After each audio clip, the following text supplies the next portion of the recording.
You see. That's the question.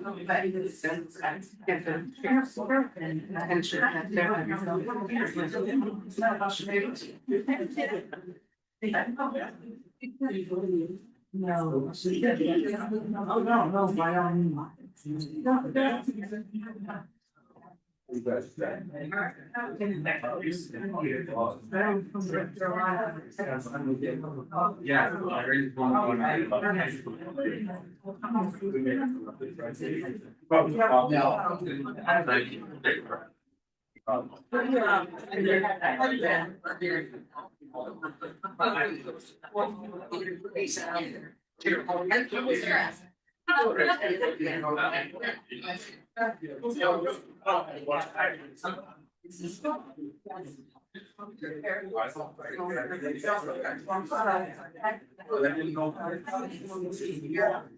Right. Right.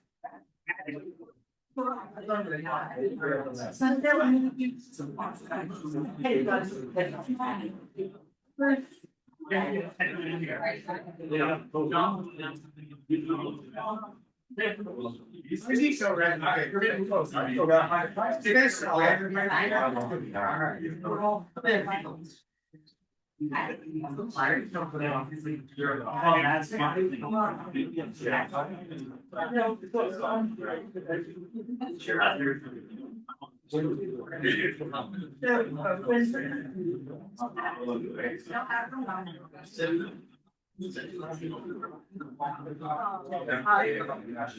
Yeah. I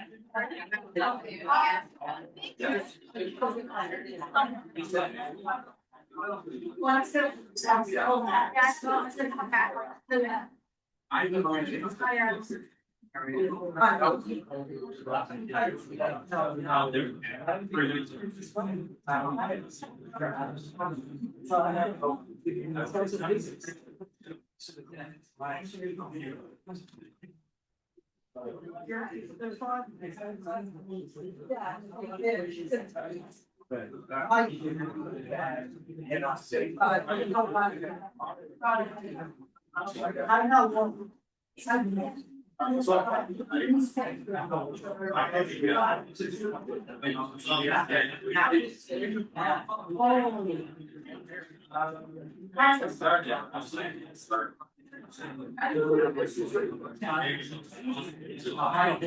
I want to look at it.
Oh, yeah, yeah. Oh, yeah.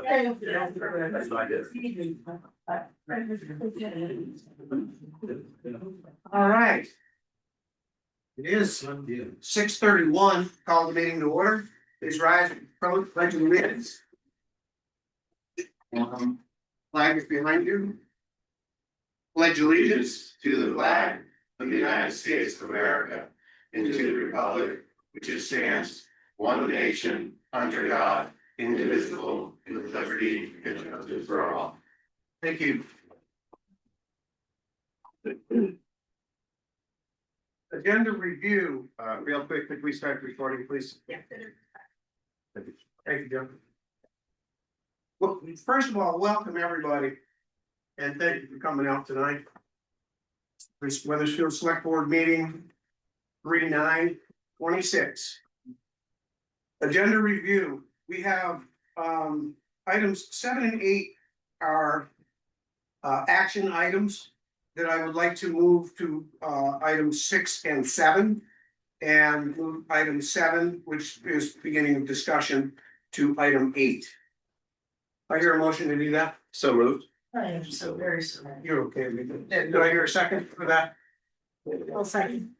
Motion's been made and seconded. We're reorganizing the agenda. What we're doing is moving these are action items. Yeah. We're moving them up ahead of the discussion. Then we'll get our work out of the way. That's the first thing. There's a couple of typos in the packet. There are under Martin Memorial Hall trustees. Ryan Gumbart submitted a request for appointment to 3 positions. They were listed on 1 application, but only 2 of them were put on the agenda. So I added his name under vacancies for Martin Memorial Hall for appointment. And the same thing happened for Darlene Johnson under Veterans Memorial Committee. She submitted a request for appointment and it's in the packet.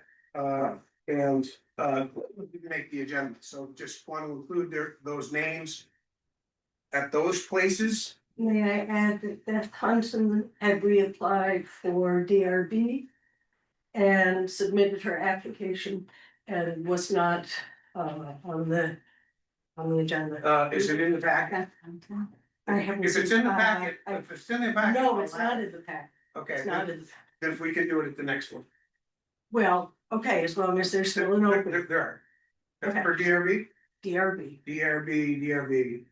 there's 3 vacancies. Currently 2 listed with 1 alternate. So there's still 1. Okay, well, she has reapplied and wants to, Okay, intends to be there. very good. You okay? Everybody okay with that? Yep.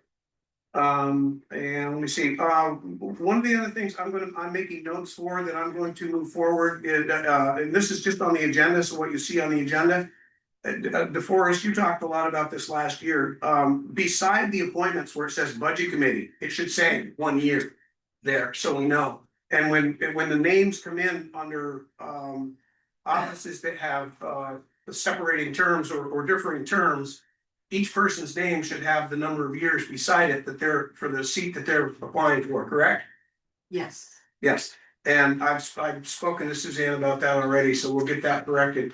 On the future agendas, those will be there.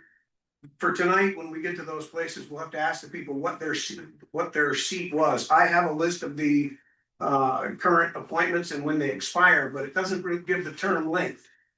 And I didn't have that in the town report, so.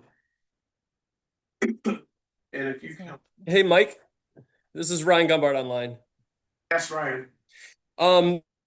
So you mentioned there's 3 openings for the DRB, but I don't think that that's the case. I think, according to the resolution that was adopted, there were 2 positions expiring in 2026.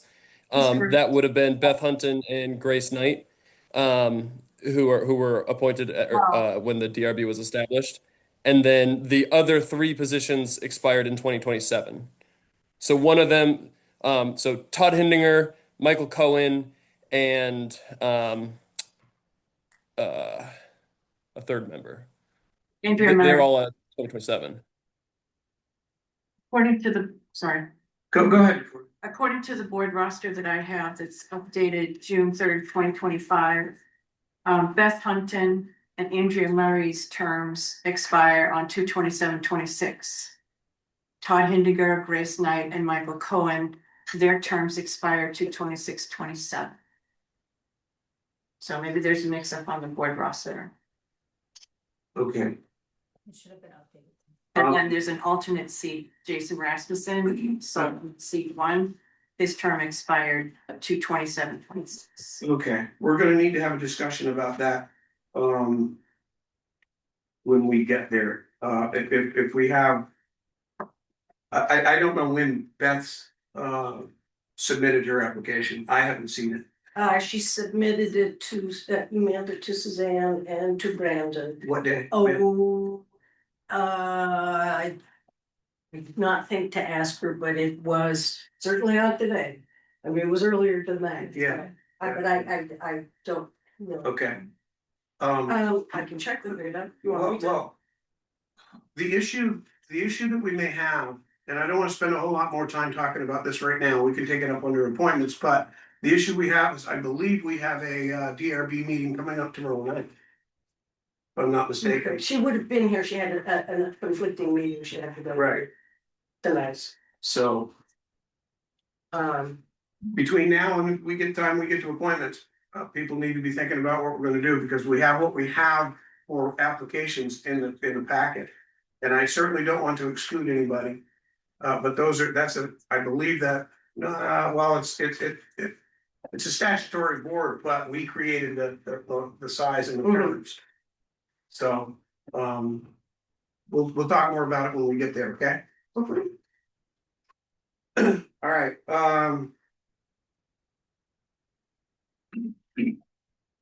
there's a motion on the floor to reorganize the agenda, and that was to move 6 to 8 and 7 and 8 to 6 and 7. Any discussion on that motion? Hearing none, all in favor of the motion signify by saying aye. Aye. Aye. Aye. Thank you. Next on the agenda is comments from select board, town manager, and citizens, topics not on the agenda. Patty? No, sorry, yes, I did intend to speak first, so I'll speak. Okay. As a selector. I apologize. I used to think only ordered as select board town manager. I actually want to establish that as a procedure, that the select, we do the select board and the citizens, and I'm actually gonna have to remove the town manager. Cause he can just put stuff on the agenda, yeah. All right. All right, so for those of you who don't know me, I'm Rika Henderson. I'm the vice chair of the board.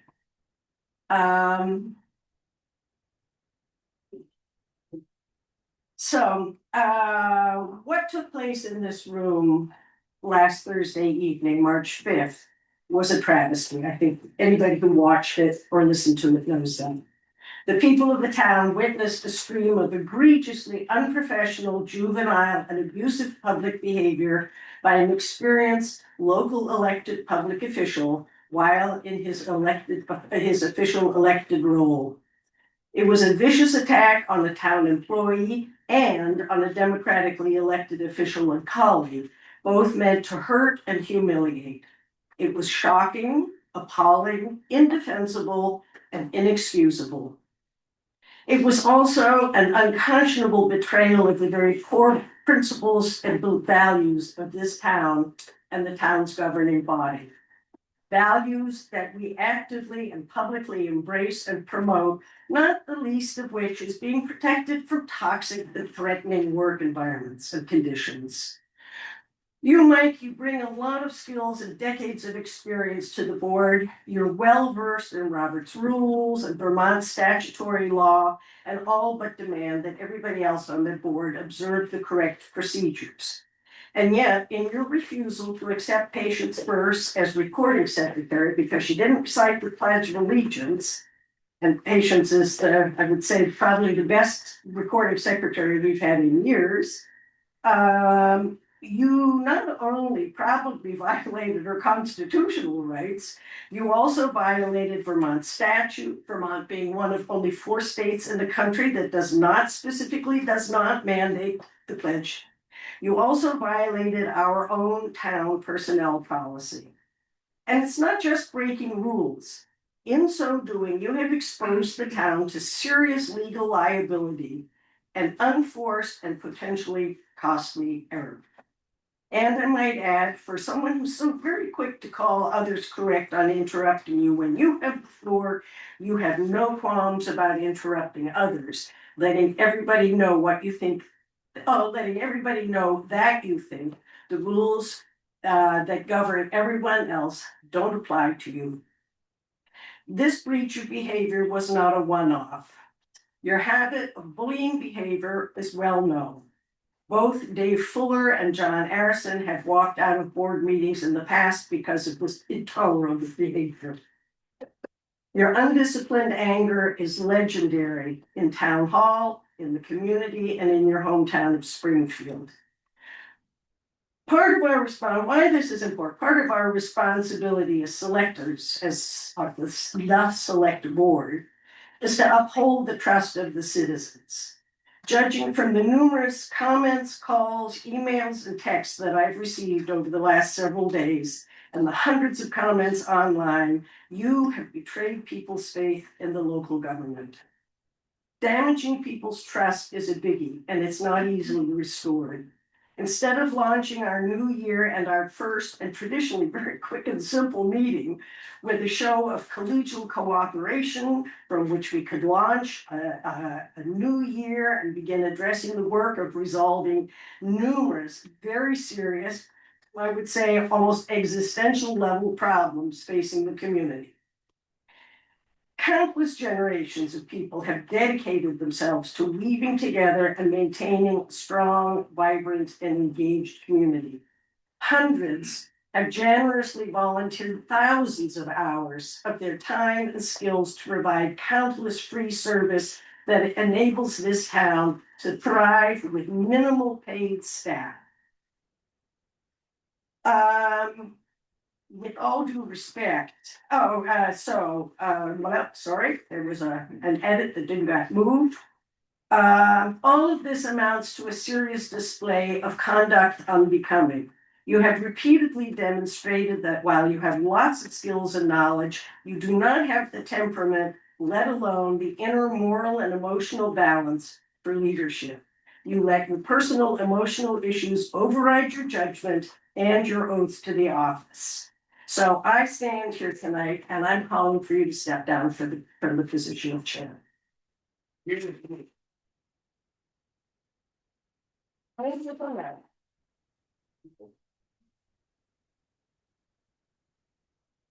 I have a statement to read and then I have a statement to add at the end.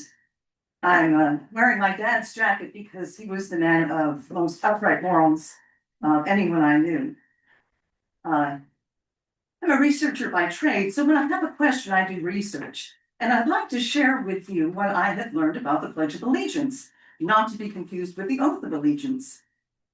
The earliest version was written by George Thacher Balch in 1885 or 87. Balch was interested in ways to teach patriotism to school children.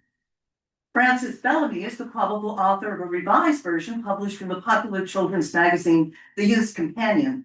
The 8 September 1892 issue was part of the National Public School celebration of Columbus Day, so both versions were written for the use of children. Congress adopted the pledge in 1942, but in 1943, the Supreme Court ruled that school children cannot be required to recite the pledge, and they cannot be punished for refusing to recite the pledge. Writing for the majority, Justice Robert H. Jackson stated that ideological dogmata are contrary to the country's founding principles of freedom of speech and freedom to express dissent. This is what he said. If there is any fixed star in our constitutional constellation, it is that no official, high or petty, can prescribe what shall be orthodox in politics, nationalism, religion, or other matters of opinion, or force citizens to confess by word or act their faith therein. Now allow me to point you to Municipal Law Basics published by the Office of the Vermont Secretary of State, with whom I spoke on Friday afternoon, by the way. Paragraph 2 on page 2 reads as follows. Municipal authority is governed by the Constitution, statutes, and case law. The United States Constitution is the highest law of the land. The Vermont Constitution is the highest law in Vermont, second only to the United States Constitution and federal law. A Vermont law is invalid if it violates either Constitution, and actions of government officials including local government officials, must follow the requirements of the constitutions. Paragraph 4B on page 4 reads as follows: Select Board may not regulate how another official performs his or her duties.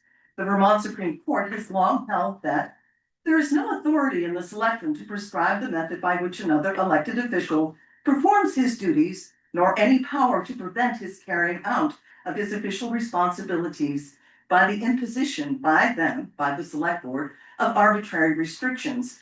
This is from Couture versus Selectmen of Berkshire 121, Vermont 359. This statement means that the Select Board does not have the authority to impose restrictions, arbitrary or otherwise, on other elected officials.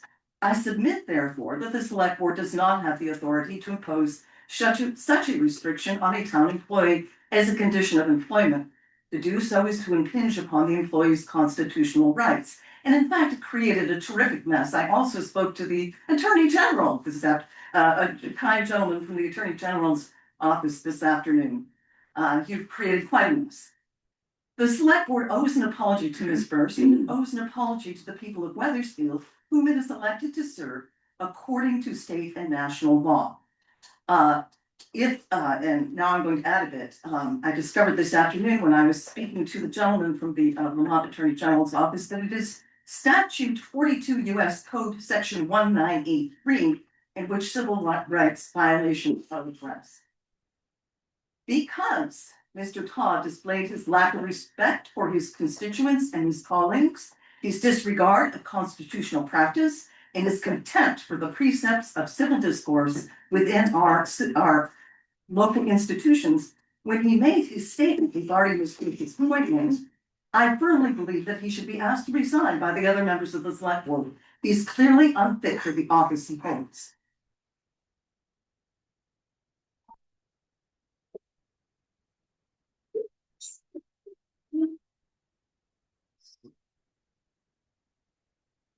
My name is Darby Johnson, and this is just a fraction of what was just said. And I want to reiterate what I heard. A motion came before the board, and two were for, one recused herself, and two said no. And it was only when asked why the two that said no, that someone spoke up and said, I have a problem. That person said, I have a problem. It nowhere did it come into the discussion that it was a law that someone put their hand over their heart. Most of us put our hand over our heart. And that person merely said, I have a problem with it. They didn't say it was a law or not a law. Thank you. Josh? Thanks a lot. Thanks. Good evening, my name is Josh Dolphin, former fire chief for West Weathersfield for 15 years. I didn't get a chance last Thursday to step in when a letter was presented from the Select Board regarding the town manager's increase in pay. As a citizen of this town, what took place on Facebook regarding the town manager's 32% increase, and the bantering back and forth of what was said regarding the town manager is very sad as a resident from this town, where it is our job, all residents, to find out what the facts are. And the facts were not asked and they were not looked into other than the Facebook posting. By state statute, the Select Board, town manager, as Mike read the letter, town manager answers to the Select Board. The town manager cannot give himself a raise, only by the Select Board. And obviously, if from the letter that was read Thursday, was a little too late to take and react to what was said on Facebook. The other thing is the Facebook posting was taking place prior to town meeting. I attended town meeting. There was not one question at town meeting Yes. of why the town manager got a 32% increase. There was not one person that came to town meeting to ask those questions at all, and only on Facebook. And unfortunately, that seems to be how this town educates themselves, is it by Facebook, and not come to these meetings and not ask the questions. As far as Brandon, unfortunately, he's not here tonight to tell him that what he does as a town manager for this town, in my opinion, has been the best town manager that I've worked with. I've worked with 3 town managers now, regarding the fire chief's position, and he has been the best town manager that we have got. I was on the board six and a half years ago to, for the hiring committee for the town manager's position. At that point, obviously, he was the best town manager. And from the letter, it really clarified a lot of things that I just wish that it came prior to the week before town meeting. Cause I feel like that had a lot to play in why the general fund perhaps got voted down, and that is very unfortunate. So I just wanted to take and make sure that the town manager knows from me that I do appreciate the time and effort that he puts into this town. Thank you.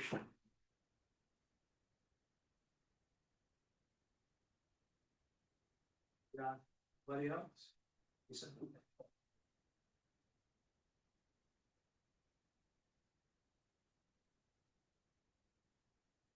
Lisa Slade.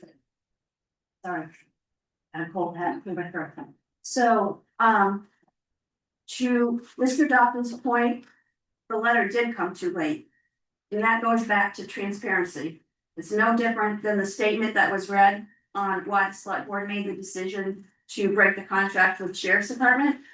If that was presented in a public meeting to the public before the executive decision or right after the executive decision was made, there wouldn't have been all of that talk on social media either. So it all goes back to transparency. But the other thing I really came up here to say is that at the town meeting, the school portion of the town meeting, under other business, I stood and asked or made a comment that it would be really nice if the school board and the select board worked closer together on a very regular basis. I know since Mr. Erickson's been on the school board, he's come to select board meetings and given updates, greatly appreciated. The school board has, or the school district has their budget, town has their budget. The residents of Weathersfield, the taxpayers, we all pay the same budget. So it would be really nice if they could work closer together, be on the same page.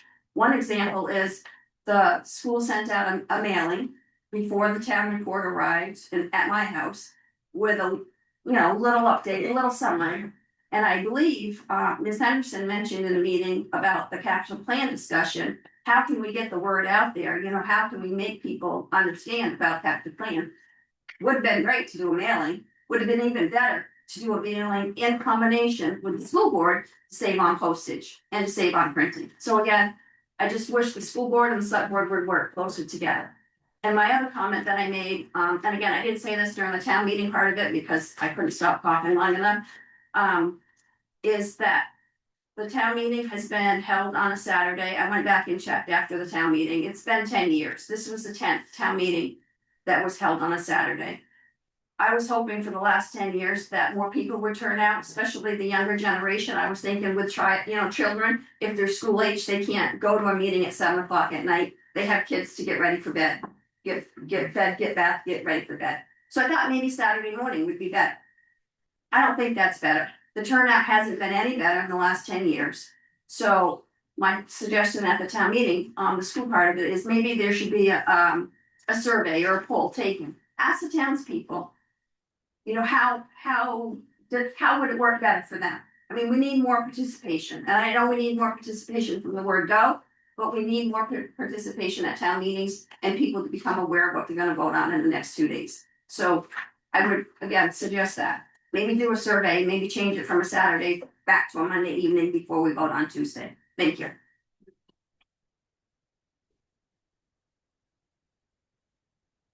Anyone else? Everybody, I'm Jacob Chase. I just want to speak to Mr. Dolphin's point there. I think I was the post that he is speaking of. I did clarify after, I should have asked that earlier in the town meeting, but I also want to point out, we only got our town handbooks or whatever you want to call it, budget books, Saturday before us when I got mine. 7 days isn't enough for most people to really read that book and come up with their questions. So, maybe moving forward, we try to get that town report out a little sooner to the residents. So that's all. Thank you. Anybody else? Steven? Howard's done. Right, Steve Dolphin. So the call for Mike to step down, if he steps down, what happens? Do we have another election? The agenda has some major items on the docket here. Is that gonna get pushed back? What are we gonna do about the police department? What are we gonna do about the budget? How does this all go? It seems like we're in a very tight crunch to come up with some big answers quick.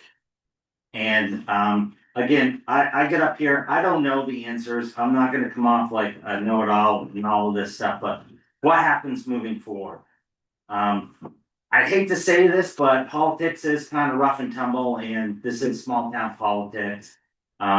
I can't say judgment on bullying or anything like that. But I just, again, what are we gonna do? Are we gonna have another election? Are we gonna go through this round? So just keep that in mind. I support Mike and what he's doing. I support all the board members here. It's just, we got a lot of stuff to take care of really, really quick. And again, we're gonna have another election. How's that gonna push back? Who's gonna pay for it? So that's it. Thank you.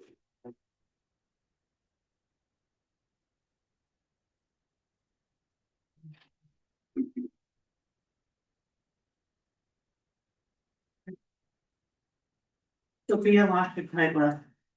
So I was here on Thursday evening. I was not here. I actually arrived as one of the people who left or leaving. I did actually go and watch the recording. I will say we need to definitely improve the recording and how folks can hear online, because there are certain words that are missed. But I will say that I saw the disrespect, and I would say that regardless of the outcome, we should say and follow what is morally our requirements, and being actually cordial with each other and professional with each other. Because if I did that in any of my jobs, I would have been walked right out. And even I had a client yelling curse words at us at one point, and that person lost his job. So I just wanna say, if we say we must stay with the current board because we are at such a critical juncture, I think we should really work to be more cordial, not just here, but also on Facebook. And that people bring their questions or say, can you please ask this question to the board? All this banter of this person is doing wrong and that is not helping our town. So I also feel that we should also be following all the requirements, and that was also brought up several times during the meeting. And so we should all review what the state requirements are and what our select board requirements are and follow them. And if we are doing something that's not quite right, then we say something, but we don't say this is transparency. It can be because somebody didn't know, or other reasons for it, and not just that's the board is intentionally trying to do something and trying not to communicate well. Yes, I agree. When you go into executive session, you say, oh, we're going into executive session for X, Y, and Z. I bet you it's not written anywhere. Or when you come back out, we've resolved whatever issue, we've got the following statements. But as a matter of trying to expedite, what I also noticed when I've come to meetings, and especially on Thursday, is that in an effort to expedite, we were not slowing down and saying, okay, we're now going to take a vote, or we're now gonna do this, and we need to put all that stuff in place. And I'm glad to volunteer to assist because this is what I've done for my entire career. Thank you.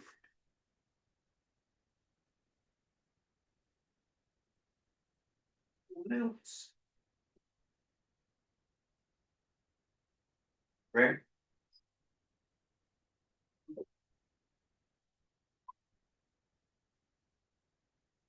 Great, David, with the highway department.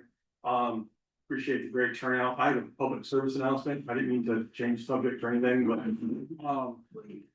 just wanted to give you guys a heads up. Mud season, Mr. Chair, is in process right now. I have one road posted. I sent an email earlier. I know it's just to document it and write it down. For saving time, would it be all right if the board is to accept an email to the chair or whomever to give updates for road closures or temporary traffic restrictions for now? That's my first question. Secondly, the request from anybody out there in the town. We have several roads that are cutoff roads people use for shortcuts. This time of year, please don't use them. Save the roads for the people that live there, save it for the fire department, save it for the ambulance crews. We are all talking about budgets and taxes. Last year, I spent $23,000 in materials for mud. The year before, we spent $38,000 in materials for mud. Most of it was on the same roads over and over again because of the traffic flow. So just whatever we can do to help each other out, that would be very appreciated. We'll do our best to keep them open if we can. And if you just answer that one question about emails and road closures, that'd be great. Yeah, I was gonna ask you, what was the question? If it's acceptable for now, if I just write an email to yourself as chair and Brandon as town manager to give you updates on road closures instead of writing out the whole paper. Is the board okay with that? I'm fine. Oh, yes. Thank you. Thanks, Randy.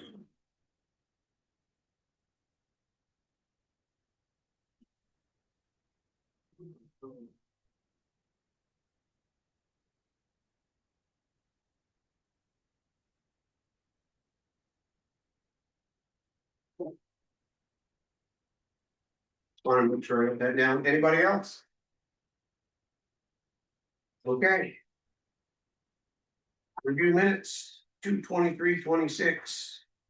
2/26/26, 3/5/26. We'll take them one at a time. Oh, great, I brought all my scraps of paper except the one that had the corrections on it. Sorry.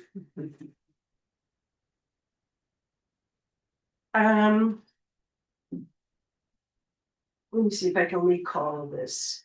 I believe it's the second of the sets of minutes. Well, let's do them in order. 2/23/26 first. Do I hear a motion to approve the minutes 2/23/26? So move. Do I hear a second? I'll second. Motion's been made in second for 2/23/26. Any discussion on those minutes? If it's the one, because I got even my screen wasn't on, so I can't even scroll through. Well, it's not coming on. Okay. But it's, thanks. That's it. That's them. Yep, I'm just looking for the part where I. I'll think that one was all right. Let's just do the one. Oh, okay. We're okay with that one? You are? Let me just. Yes. Yeah, it was not this one. Okay. It's the next, that's right. Anybody else have a discussion on the first set of minutes, 2/23/26? Hearing none, all in favor of passing the minutes, 2/23/26, signify by saying aye. Aye. Any opposed? Any abstentions? Aye. I wasn't a board member. Okay. So 4-1, one abstention. Motion to approve the minutes 2/26/26. So move. Do I have a second? Okay. Motion made and seconded. Minutes of 2/26/26. That's the one. On page 4. And it is the fourth paragraph down. Mr. Golnick stated that he had spoken with the town attorney and discussed utilizing a DBA for the Mount Escutney Regional Fire Department. It should be police. Did you get that? Yep, good. We'll take a moment to introduce Casey Charest as our recording secretary for the evening. Well, just 1 second, Lisa, let me get through the board first, and we'll come back to you. Anything else for you? Yeah, I'm just trying to find it someplace.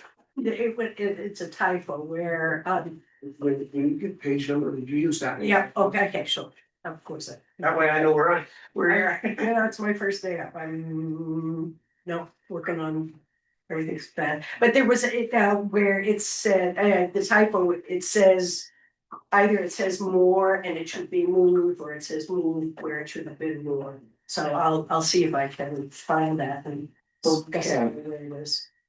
And before you two leave, Rika and Casey, if you would exchange information so that you can get that to her. When you find it, that would be good. Anything from the board on the second set of minutes?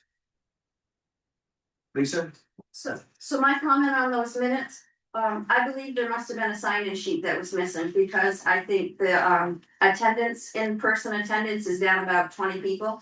I know I signed myself, my husband and my daughter in, and I'm the only one listed as in person, so I don't know where that other attendance sheet is, but I do know there was 2 floating around that night. Yeah, there was one over here and one over there. Right, so there's one missing. And I gave them both to Brandon. Okay. And on that segue, Brandon is extremely sick today, and that's the reason he's not here tonight. Missing Sonny and I saw John Harrison and I saw Nathan. John, I actually saw you first. Just a real quick one. I noticed on some of the minutes, when the split decision, it doesn't list who voted which way. And I think that's, I'm not sure it's required, but I think it's important for the record. I agree. I think it's Nathan. I just have a clarification. So if we had to vote for a recording secretary at the last meeting, how do we have a recording secretary that the board hasn't approved? I'm just trying to understand that. The town manager took care of that, and I believe she's just trying to feel it out, see if it's something she's interested in doing or willing to continue to do prior to appointment. And so that question would have to go beyond the town manager more than beyond it. That's really all I know. So I don't know the answer to his question, but I do know that I was a recording secretary for 12 years and you had to apply for the job. So Okay. I think once you have it, you ask to be reappointed and they don't have new applicants, but that's a paid position. So that position should go out to the big wide web and people should be able to apply for that position. Yeah, John, so just a clarification, hey, thanks for taking minutes, but you said Brandon figured it out. What? Like, can you? Given what happened at the last meeting regarding the recording, I don't find figuring it out as an acceptable answer for having a recording secretary in this meeting. Yeah, that's probably not a good use of words on my part. Brandon felt there was a need to have somebody taking those minutes while we're here. And so, yes, I wish he was here to answer that, and I don't want to get anybody, because I don't really know any more than that, other than it was important to have somebody here. So to the both. Mike, I'm here. So this is Brandon Golnick, the town manager. I reached out to Casey to take minutes tonight as a temporary recording secretary. We didn't have anybody to take minutes tonight. So thank you, Casey, for being willing to take on that role tonight. And that means that the board will need to move forward with a application and an appointment. I could also call a point of order. We're on minutes at this point. Thank you. We are within the minutes. So let's not drift too far down that rabbit hole. Thank you, Joe. Is there any further discussion on the 2/26/26 minutes? Hearing none, all in favor of the 26 minutes, signify by saying aye. Aye. Any opposed? Any abstentions? I'll still be abstaining because I was not a board member at the time. Again, 4-1. I will cover that under other business later on. Motion to approve the minutes 3/5/26. Do I hear a motion? So moved. Joe, I heard you. Do I hear a second? Second. For a second. Any discussion on the minutes 3/5/26?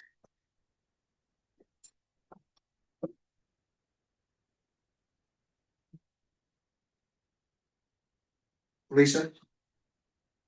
Didn't Is it hear okay anything. if I stand here or do I need to? The sound comes through much better. Yeah, thank you.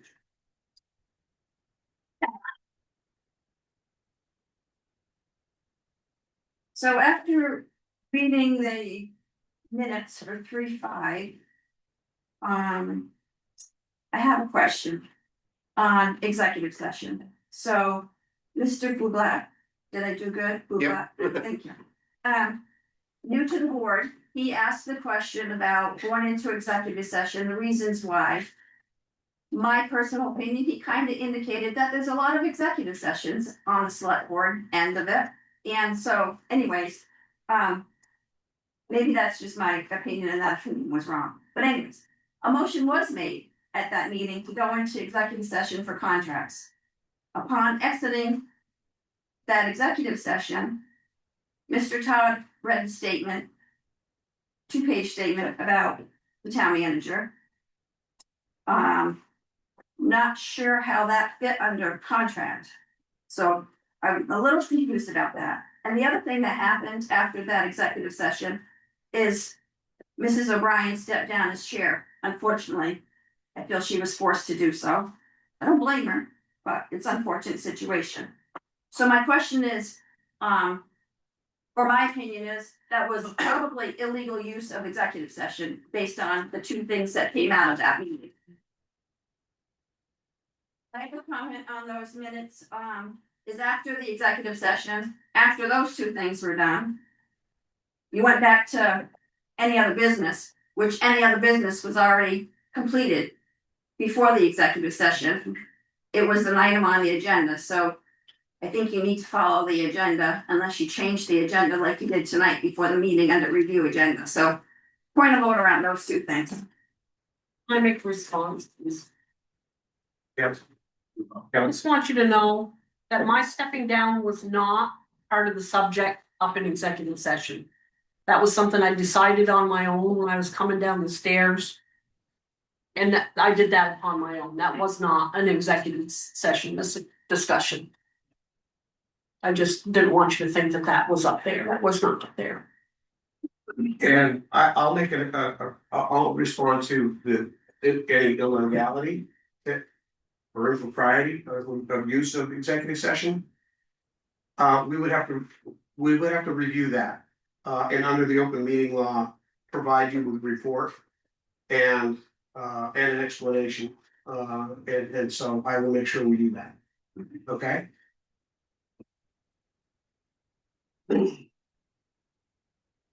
Anything else on the 3/5/26 minutes? Hearing none, all in favor of the 3/5/26 minutes signify by saying aye. Aye. Any opposed? Oh, I'm sorry. Well, With the questions that were asked, are they gonna be updated to reflect those items, or it's just fine the way it is, or it will be you're approving them and then they'll be updated? well, wait a minute, you lost me. I'm not sure what questions you're talking about. So- Her questions? Yeah, her questions. That's a report separate from the minutes. That's an answer to her Right, questions. okay, but the minutes reflect everything that we've discussed and all the. And if they don't, it'll be in the report. Oh, okay, got it. Understand. Okay. I'm just not. Right. Just a real quick comment, if people could say their name before they speak, so recording secretary can get it right, that'd be greatly appreciated. She probably doesn't know everybody, I know. That was just a. Thank you, Ray. Point. And if you speak up, come up here, we can probably pull the podium closer just for the, it's it's challenging enough for people to hear on Zoom and on the recording, so. About one after the meeting. Okay. When do we want? Sir, there's a question online. That's Is it in regards to the 3 minutes? No. Okay, I have a motion on the floor that I need to dispose of first, then I'll come back to the. I just wanted to make sure that it worked. Okay, so there's a motion on the floor for the 3 minutes. I would call the motion again. All in favor signify by saying aye. Aye. Any opposed? Any abstentions? It's unanimous 5-0. Okay.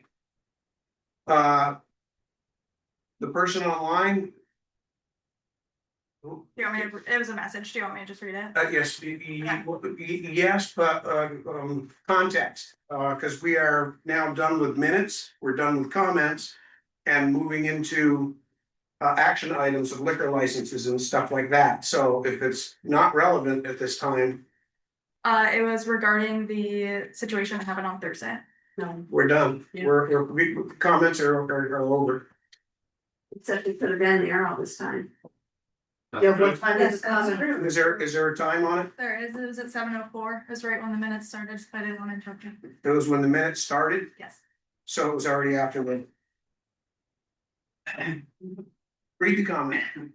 Is Patience willing, if Patience is willing to donate her time to document the meeting minutes, why was she voted against? Minutes. It's a comment, it's. It's a question. It's a question. It's a question mark at the end of it, why was something? And that was, it was voted down 2-2.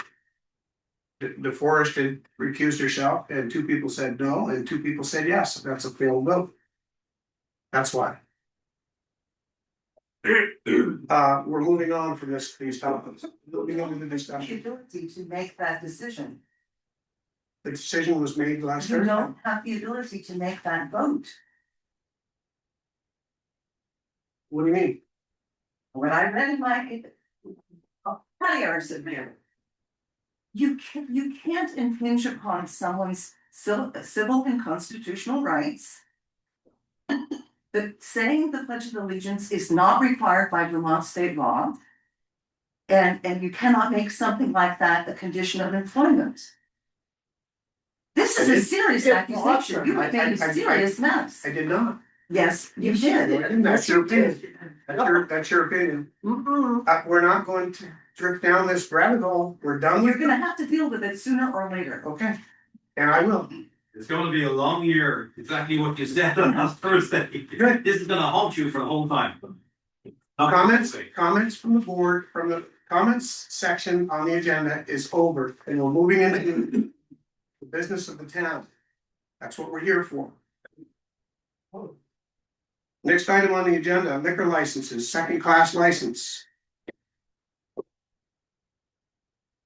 Do I hear motions for the Scotty Market, Fireside Beverage, and Sandry Energy? So moved.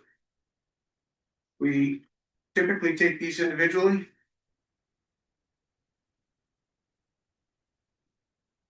I will make a motion to approve the second-class liquor license for the Scotney Mart 6014 US 5, Scotney, Vermont.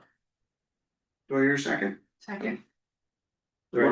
Motion's been made and seconded. I asked the town manager earlier today if he's had any issues come before him in regards to these, and the answer was no.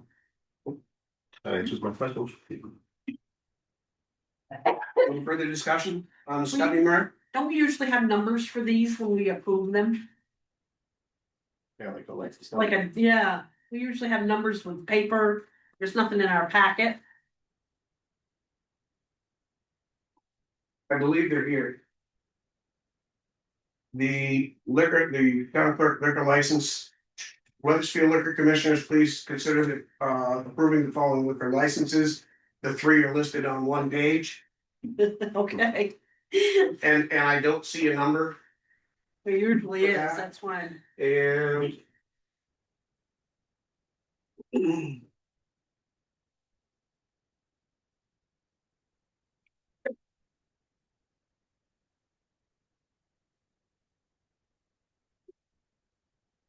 It says Sandry, correct?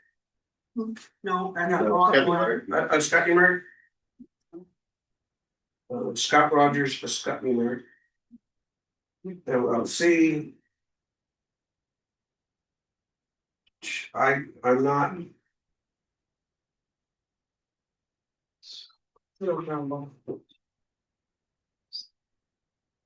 I'm not seeing a number, Kelly, in reference to this. Well, usually they each have their own form that we see and that we sign. With a liquor license. Yes. To me, Yes. this is just all plopped on one piece of paper for us to approve without the proper numbers. Yeah. I agree. I say we table it for the next meeting. Brandon, are you still on there? Yes, I am, sir. So Kelly's questioning the applications, are not actually present. Do I have them here somewhere? So I believe the town clerk just put a cover letter. Is she present? No. Okay. And yes, I have a cover letter, but it doesn't include the license numbers. I believe something changed this last go around, but if you guys want to table it to the next meeting and then Floanne can attend the next meeting to explain. Will this affect any of the sales for locations during the interim? Depends on No. what you get. No, we're actually early this year on these. So we can table them to the next meeting. Okay, so. I'd like to ask the people in the gallery to cease discussion while we are in discussion. Thank you. So liquor licenses, second class. All moving, I need a motion to table to the next meeting. Well, we have a motion on the floor. Yeah, we have to dispose of that first. Yeah, you're right, thank you. I can rescind the motion. Withdraw the motion. And then withdraw this.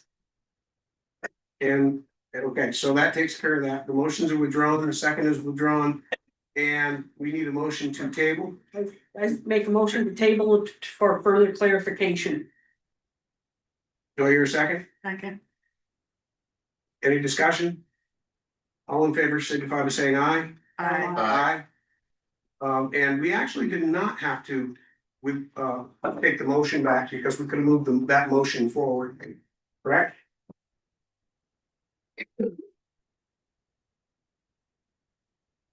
Okay, that takes care of those for now. And we'll town clerk come in and deal with that. Large gathering permits. Those I have here. There are 3. They are signed by the select board chair. So include that in the motion. Anybody making a motion, include the authorization of the select board chair to sign the application. I make a motion to approve the large gathering permit for Wellwood Orchard for a car show on October 10th, 2026 from 10 to 2 p.m. and authorize the chair to sign the application. So you're second. Second. Any discussion? Hearing none, all in favor signify by saying aye. Aye. Any opposed? Any abstentions? And the motion carries. Wellwood Orchards Harvest Festival, 9/5/26. Do I hear a motion? I make a motion to approve the large gathering permit for Wellwood Orchards Harvest Festival on September 5th, 2026 from 10 to 3 and authorize the select board chair to sign the application. Do I hear a second? Second. Motion's been made and seconded to approve the application. Any discussion? Hearing none. All in favor of the motion signify by saying aye. Aye. Aye. Motion to approve Wellwood Orchard Strawberry Festival 6/20/26. I'm on a roll here. Yep. I make a motion to approve the large gathering permit application for Wellwood Orchards for their Strawberry Festival on June 20, 2026 from 10 to 3 and authorize the chair to sign the application. Do I hear a second? Second. Motion's been made and seconded, to approve the application Wellwood Orchard Strawberry Festival on 6/20/26. Any discussion? Hearing none, all in favor of the motion signify by saying aye. Aye. Any opposed? Any abstentions? Motion carries. Special town meeting discussion. Timeline. Brandon, I think, is still on. He might chime in to help us out. My vision for this discussion is for us to listen to you.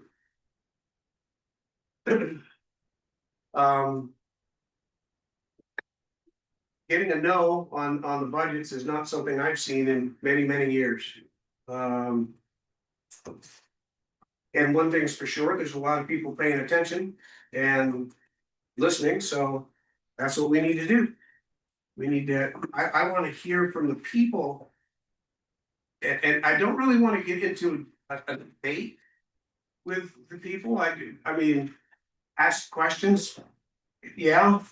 But what I wanna do is I wanna hear what they wanna say, what they want, what they feel about the budgets, why they feel the way they do, and what they'd like to see change in the budgets as we move forward. The timeline I can give you is in discussion with the town manager, we're looking at the first week of May for the special town meeting.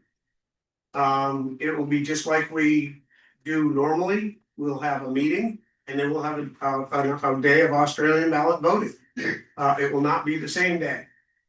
Other than that, right now, I'm not sure what the whole timeline looks like.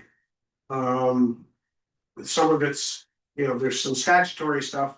We must warn that meeting 30 days ahead of time. Wrong. Not according to Brendan, and he's the one who looked it up.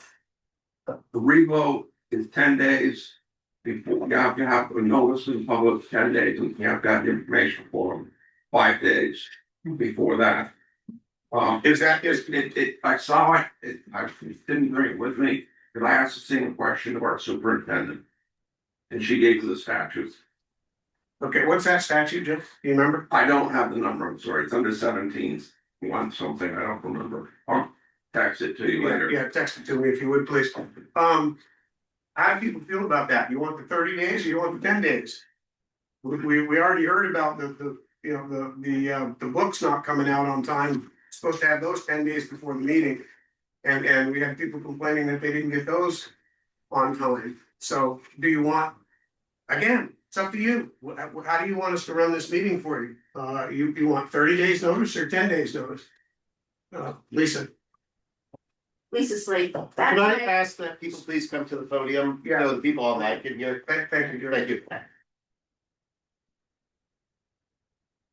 Back to my comment, under comments from citizens, I want the select board and the school board to work together, I want the meeting the same day and I want the voting the same day, it costs money and it takes time. I agree with that, but my question is, how much time do you want between us noticing the meeting and actually holding the meeting? 10 days, maybe that gives us more time to talk about it, but is that? I can't speak for the school board.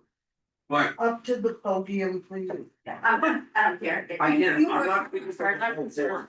We're shooting for the same dates you are. Okay. Do you have, okay, so like May 2nd, what we're looking for? Informational meeting on the 2nd, vote on the 5th.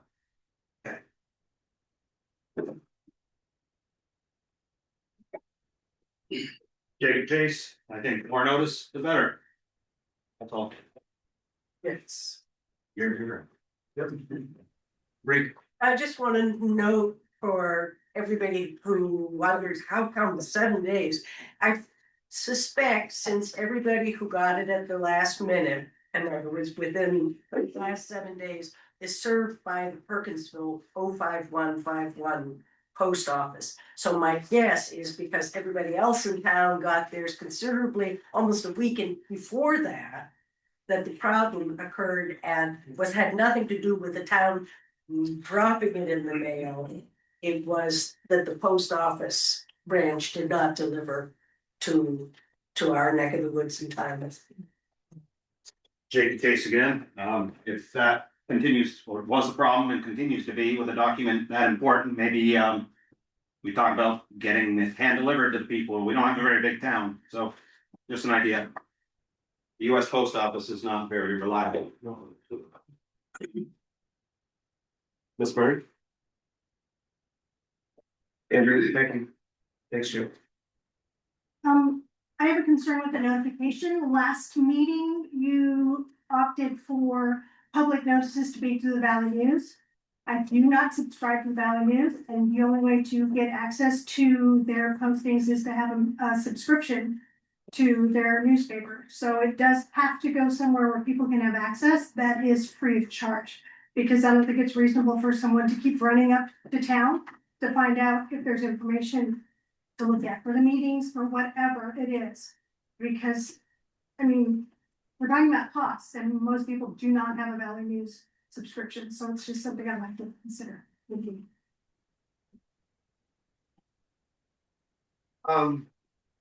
This would be one that I would appreciate the town manager addressing, but I would. I don't think that what we did regarding the newspaper on Thursday, that's kind of housekeeping. We have to have a paper of record. Sure, but we should have. But we need to mail out, if people need to receive notice, and yeah. That's above my pay grade.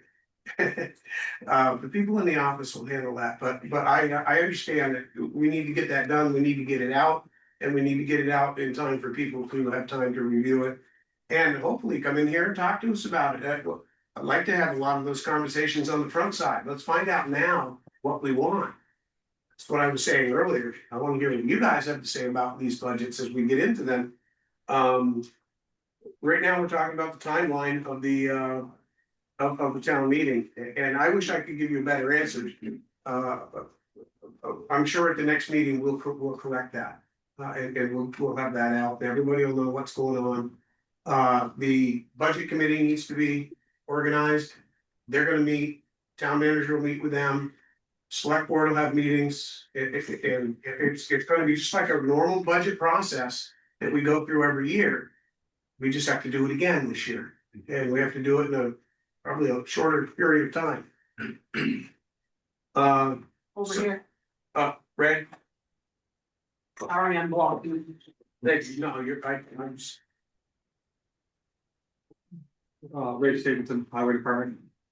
Quick question, Mr. Chair. It's really difficult for people to have an open discussion at a select board meeting about budget concerns.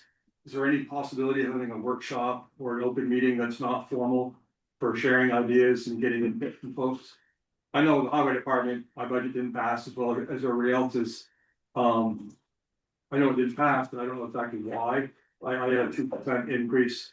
If there's anything I can do, I want to get the input from folks somehow. It's really hard at a select board meeting until they know the rules and just stand here and say this and say that. It's just really hard. Is there any availability for an open forum, or even if I did one of my own, the highway garage, I'm willing to do that. I don't care. I just need to know what the format is. I would say let's talk to Brandon about that. The select board, if there's a forum of the select board, it has to be a warned meeting, and then it's an open meeting and you're back under the rules. I don't see where there's a problem with, personally, you as the head of the highway, if you wanted to organize a meeting, I want you to check with Brandon. Who's your boss? Yes. Not me. I don't run the town, I run the Meeting meeting. members got together and had an open discussion to talk. It doesn't, no decisions are made, it doesn't impact anything. Right. But it just gives people an opportunity for me to hear and. So let's. Well, it's an opportunity for us to get more information. Okay, thank you. Thank you, Ray.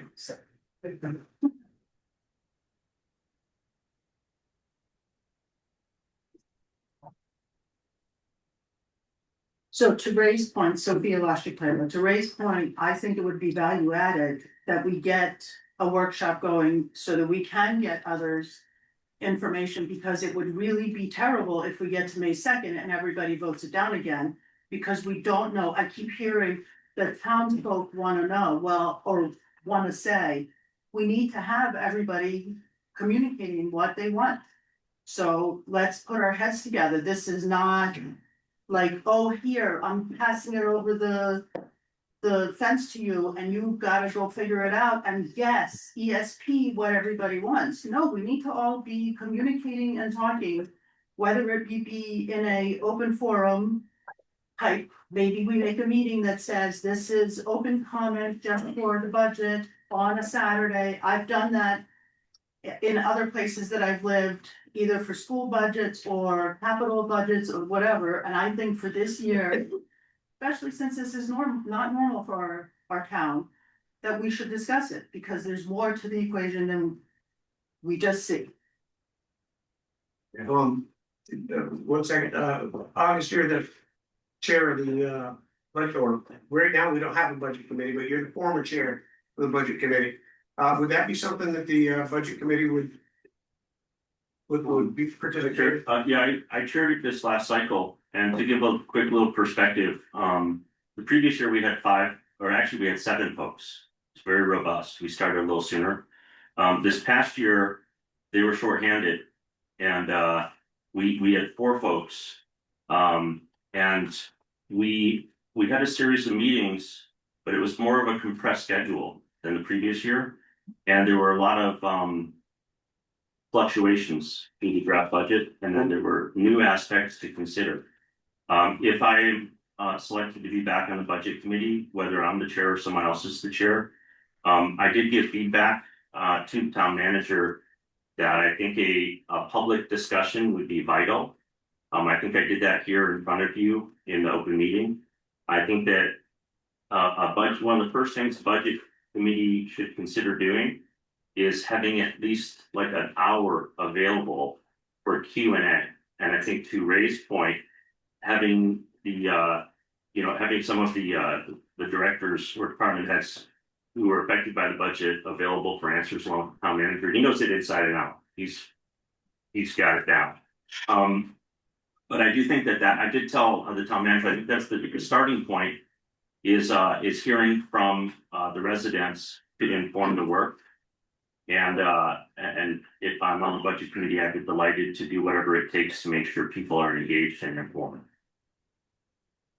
Thank you. Who had their hand up? I did, but I'm cool with what he said. I was going to bring up that it should be with the budget. Oh. You're gonna get up there anyways, Darlene. Darlene Johnson. I was just going to say that it's important that the budget committee is involved with any Q&A. Thank you. Mark. Got somebody coming. Mark Ward. I just felt the timeline for the meetings. I think it should be a 30-day advance warning. I think the rules are written as a minimum time. Nothing says you can't put it further out. Or even having more than one group session prior to, so we can all, as I said, get together and find out what's going on before we have to vote upon.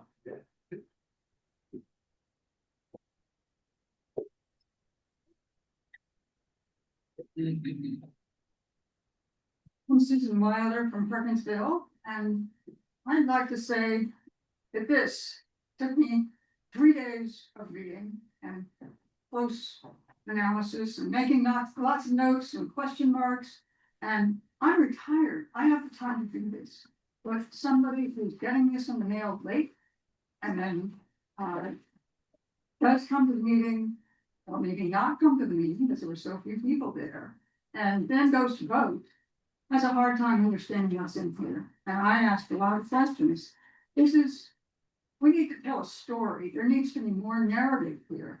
And I don't know if we're gonna be able to get that story out to the voters before it's time to run through here.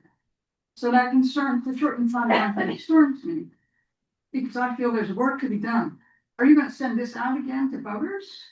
What are they gonna base their changed minds on? And so I'm concerned about the process. as well as the time frame. And we need more people coming out to vote. 30% of the town voted, but that wasn't enough. And not enough people showed up at town meeting to ask questions. But after I read this, I had even more. So where I get those questions answered before voting, I voted positive on everything. I wanted this budget to pass. It's expensive, but I sat there on those hard seats during the school meeting and the town meeting, and I feel strongly about everybody's investment in this community. It's a wonderful place to live. I'm thrilled to be here, but I think that we need a story. We need a convincing story from all of the people who voted no.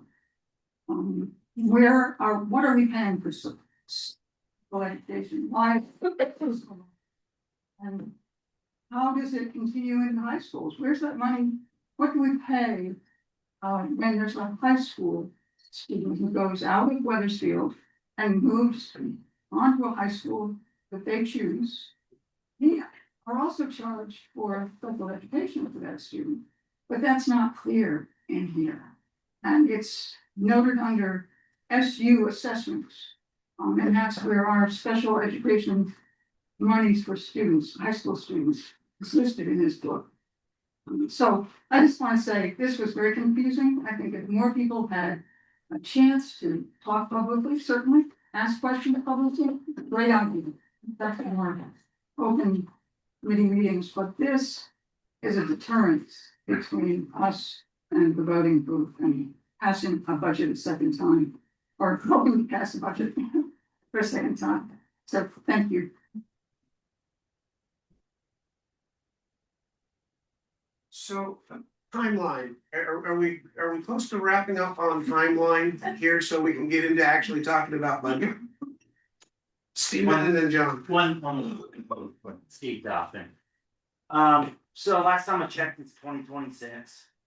Everybody here has probably a smartphone. Not everyone does, but talking about getting notices out, is there a town-wide email list? Where, you know, people can sign up, you can blast stuff out that way. The book, I'm 53. I can imagine someone a lot older than me.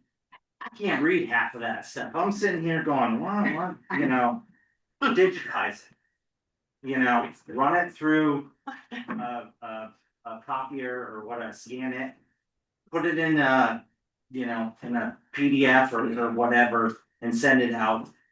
Maybe that would be another way to help people. I know you probably still by law have to mail it out and everything, but maybe let's move to 2026 and do it that way. Well, one thing I will say to that is that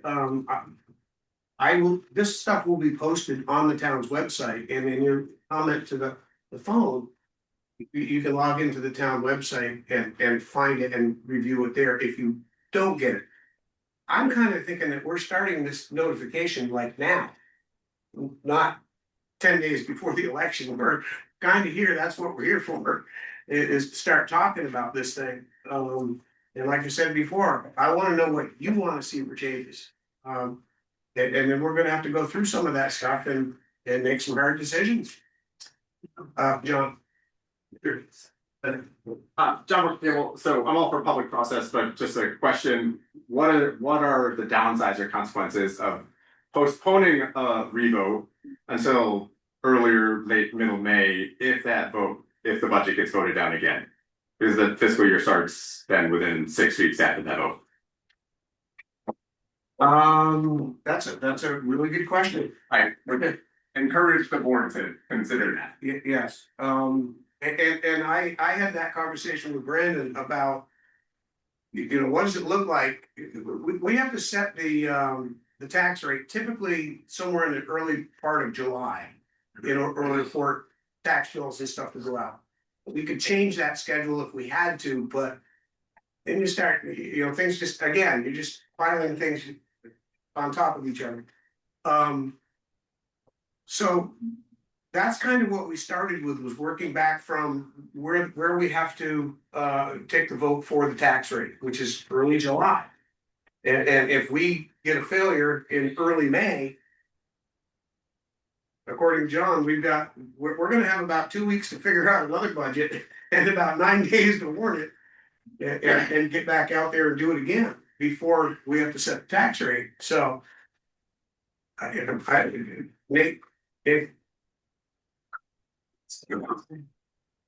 Don't you need a budget by July 1? What happens with the town? If you don't have a budget, you don't have revenue, right? Like, it's not necessarily when you set the tax rate. Yeah, no, I'm not You even have to gonna have a turn that budget into a back joke. by July 1. Yeah, we have to have a budget. Does it default? I know schools ready defaults to 80% of the previous year. Well, how does it work in a town? I can't answer that question. Brandon, are you on? Can you answer that question? Oh,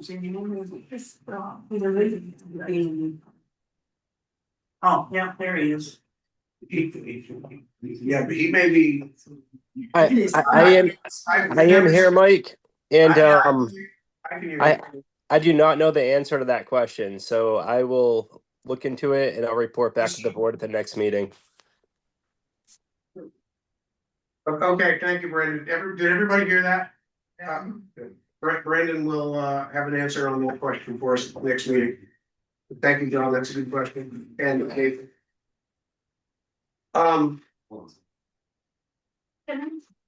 We got a hand up online. Who is it? Is that me? Yep. Yeah. Paul Chaffee? Yeah. Yeah, Paul Chaffee from the great village of Perkinsville. I know you're talking about timelines. I think it would be a mistake to rush the revised budget without the proper communication, as Susan Wilder suggested. Because if you rush it just because you're worried if it's going to fail again and you got to do it again, I don't think that's the way to look at it. I think you need to look at it that you got to put the time into it to give some thought to it, and like Mike said, talk to the people to see what they're looking for. Because if you give them another opportunity and it's not what they're looking for, then I think you're going to just be back where we are right now. Thank you. Thank you. I think that is key, that the budget that we put forward. Now, right now, the timeline I just gave you is projected for early May. We haven't warned that yet. We haven't made a motion to do that yet. We've still got time. So yeah, we can move it out a little bit if we have to. We're okay. But the important thing is for us to hear from you and listen to you, talk to you about these budgets, answer questions you have as to why certain things are what they are, and let's talk about what we're going to fix that we can all live with, because that's what it comes down to. We're all in this together. This is our budget. It's not ours. It's all of us. Okay, so let's move on from the timeline to actually having some discussions about the general fund budget. And that's when I say discussion, that's really your discussion to have with us.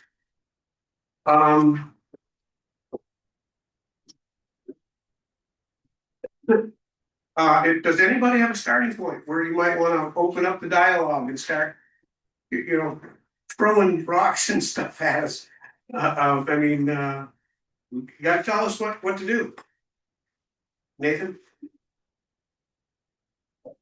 Yeah, I don't know if I'm there. Having Saturday earlier, I'm not getting the right person to throw ideas out, because it didn't go, but I think the first is to suss out whether it's a social issue or a fiscal issue. Because there's clearly confusion, right? If it's political or if it's fiscal. If it's fiscal, then I think it's the conversation of what services can the town change, right? Because plow the roads less. We can, we have, but it's all about changes in service, right? You can close town hall and have it only open mornings. There's things you can do, but all of them have a cost to the services in the town. I'm just not sure I'm convinced that it's yes, I'm not excited about the kind of the tax implication of what was on the table. But I'm not sure that it's actually a fiscal issue versus versus sort of some of the social dialogue that was happening every day, on social media. I don't have Facebook because I think it's harmful for the world, but, I think it becomes a service conversation, really, if you're talking about paying budget. You don't plow the road, so you have 3 inches of snow, right? That saves you money. Takes less impact on trucks. You don't salt. Those are all services that cut the budget. I'm not sure that's where we want to go as a town, but that's sort of the conversation we're really kind of embarking on. John? That's out of the corner. Right now, you're at 7% increase in taxes on the general fund. In our total with highway. $50,000 worth of special articles passed. So you gotta, even if you cut 50,000, you're still at 7%. So it's gonna be tough. And I've sat up there and we've always, the way I recall, we worked on percentages, like how can you drop it, let's say 2 points down to 5, and leave it up to Raymond, your town manager, and the office to figure out how to get down to that point. Because you can talk yourself silly going over the lines to try to find the money. These are the people that do the work. Let them figure out, say, this is our goal. We want to get it down to 5%, and maybe you only get it back to 7 after the special articles are in there. But that's my suggestion. Ready, I think we're ready. Get your steps in, Marty. It's been a long one. Ray Staples from Highway Department again. I know it's really important to define that we're talking about 3 separate budgets, 3 separate things. So during this discussion, when he says general fund, that's what we're talking about is the tier administration, the fire, the police, highway is just highway, and school is just school. We're not talking about. Correct. I know, I just want to clarify, so during the discussion, people don't get upset if we're not getting into highway or school. Right now, it's just general fund, I just want to clarify that. Thank you.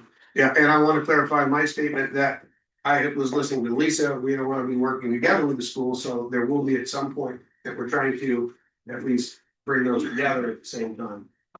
But for now, we're just talking about the town and the 3 budgets Ray mentioned. Anybody? Yes, sir. Emmett McGowan, I mean, everybody understands that every price for everything is increasing all the time, yeah? Does anybody get an example where it's going down? No. So we shouldn't be surprised that we are at this juncture. I firmly believe unless and until, as a town, as a school district, as a county, as a state, we were able to exercise some leverage to the people the people whose services we're paying for. Until we have some leverage there, I don't know how that happens. It starts here and it works its way up to the State House. We're going to continue to face this every single year. But we do have leverage if we exercise it. That's one school. A school district spends a lot of money on stuff. But let's stay focused on the town budgets. Yes. I understand. But in order to fix the town, we have to think a little bit. Because otherwise we're just pulling the rug from under each other. Do you know what I mean? We cannot just have our hands are tied at the moment. I don't think we're able, as a town or as a state or as a county, to bargain, other than just say like, well, what are you offering today? Okay, I guess we'll take the cheapest one. It's still too expensive, but we really need to look up to the state capital and try and work there. We'll talk to a representative from here, and they start introducing legislation that the state, for example, can go to, healthcare providers or school supply people and say, this is what we demand. We're not paying more than this because we can't. Our people won't pay it. So if you don't want to do business with us, stand aside next the free market presumably will sort that out. People will come up and say, I'll do a deal with you. I'll give you 10% off, you know? But until then, this is gonna happen every single year, you know?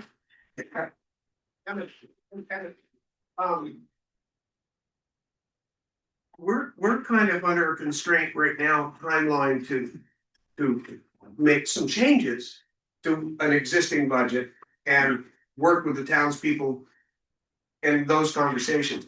I would appreciate it if you would be involved in those earlier mentioned what did they call them? Workshops, yes. Yeah. If you would, please. Sure, absolutely. Thank you. Next, Lisa.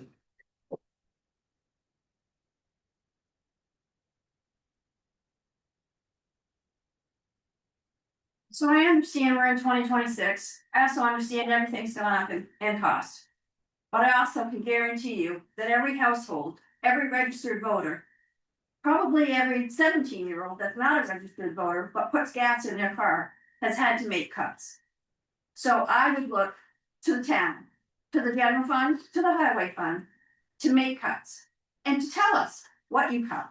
There's got to be room for cuts. I don't know the answers, and I don't know what can be cut, and I didn't take 3 days to read that book, but I looked at that book every day for a week, for a few minutes, several hours. I'm not a budget person, I'm not an accountant, but there's gotta be cuts, and people need to know that the town has tried to keep the budget down a little bit, and they've cut X, Y, and Z out. One thing I do know that can be cut, and I'm not gonna have any friends left when I say this.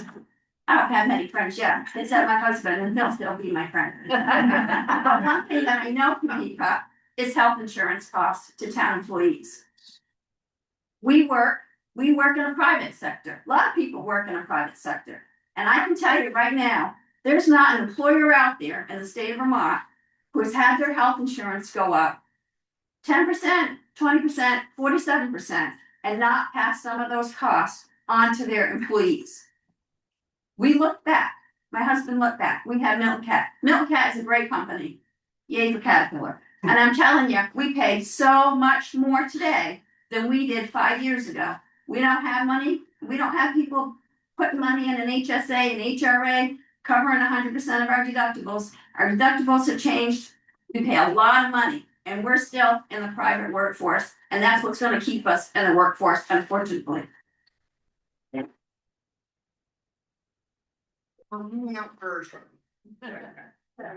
So a few points. One, John, you said the budget was up 7%. So if inflation, It can just blow up, what, 3 point? The 3.9 was the general fund, the highway fund, and the solid waste. Right. But to John's point, he was correct. Overall was I think Brandon said 7.4. Projected tax rate. Projected. okay, so if the budget was up, let's round and say 4%. If inflation is 3.5% for the Northeast region using the consumer pricing index, the budget was up 0.5%. 0.5%. I would argue the board does not have to cut the budget. We have to educate the voters on why the things in the budget are important. Why is it more important to have a capital plan for the highway department than to borrow money and pay interest on that money? Do smarter, prudent fiscal planning long term. Yes, it costs a little bit more now, but we save money annually. I would vehemently oppose cutting benefits to town employees. This isn't a private company. They're public sector employees. I don't think most people could appreciate on a day-to-day basis, probably what Ray, sorry, I'm picking on you, or other highway crew members get stuck on the side of the road, talking with residents, people in the office. I can speak with some degree of certainty that it happens on a daily basis. So the board does not have to cut the budget. We have to educate the voters on why the budget that was presented is the right budget for the town of Weathersfield this year. Thank you, Jim. I make a comment. Yes, Karen. You mentioned that the capital plan is not included in that 7%, just so you know. Right. Okay, because you mentioned that. I just wanted to make, okay. Well, I think there was a couple before you, but I'm not sure how it went. Is it a context that'll go better if you go now? Go ahead, John. I'll be right back to you, Darrell. The budget that you folks presented was, as far as I'm concerned, the status quo services that we're used to. As soon as you start ratcheting that down, every one of our citizens expect a reduction in services. It's that simple. The roads may not be quite as good as they are. The policing may not, right now it's at 400,000. Maybe we'll ratchet back to 300,000. Just as soon as you cut it, don't complain because you don't see things exactly like they are today. Thank you, Darrell.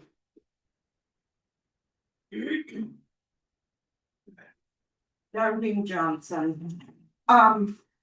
Thinking beyond employees and health insurance and everything, what about other things that the town provides that many people may be against anyone, say some of the boards and committees?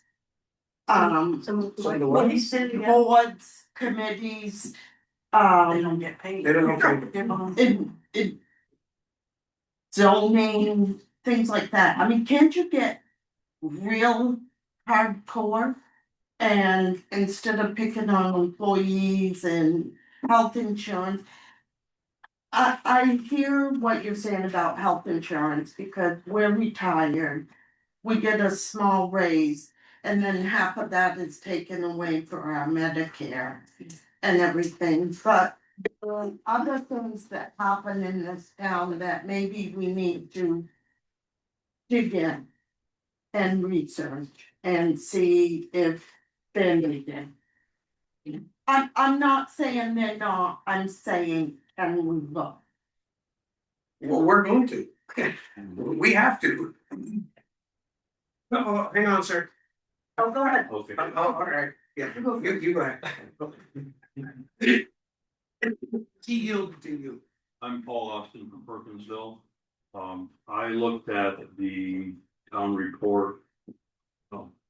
I went to the town meeting and I found out that I didn't find out anything from the town report. And I found out in the town meeting that basically the top 3 items on the school budget are non-negotiable. And everything below that is about 2% of the budget. I don't know exactly how much we're gonna cut out of that. I decided that I wanted to vote for the town budget because I think that having capital reserve funds make a lot of sense. And by going to the town meeting, I learned a lot about it. And I think that it's important for people to go to town meeting, but I also think it's really important for the town to do a lot better job of PR, both for the school budget, for the school department, and for the town to explain things better. In the town report, there's a thing that talks about executive summary. Well, that executive summary just lists 2 or 3 things in the pie charts and the following pages. It's virtually useless.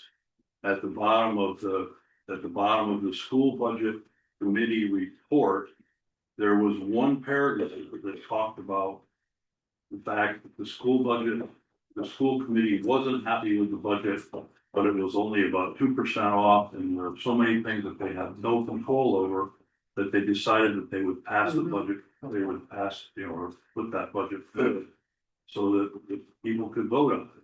But you had to read the fine print on this tiny thing, 15 pages into the report to find out what it said. And I just think we can do an awful lot better job of education for people who unfortunately don't go to the town meeting. Thank you very much. Thank you.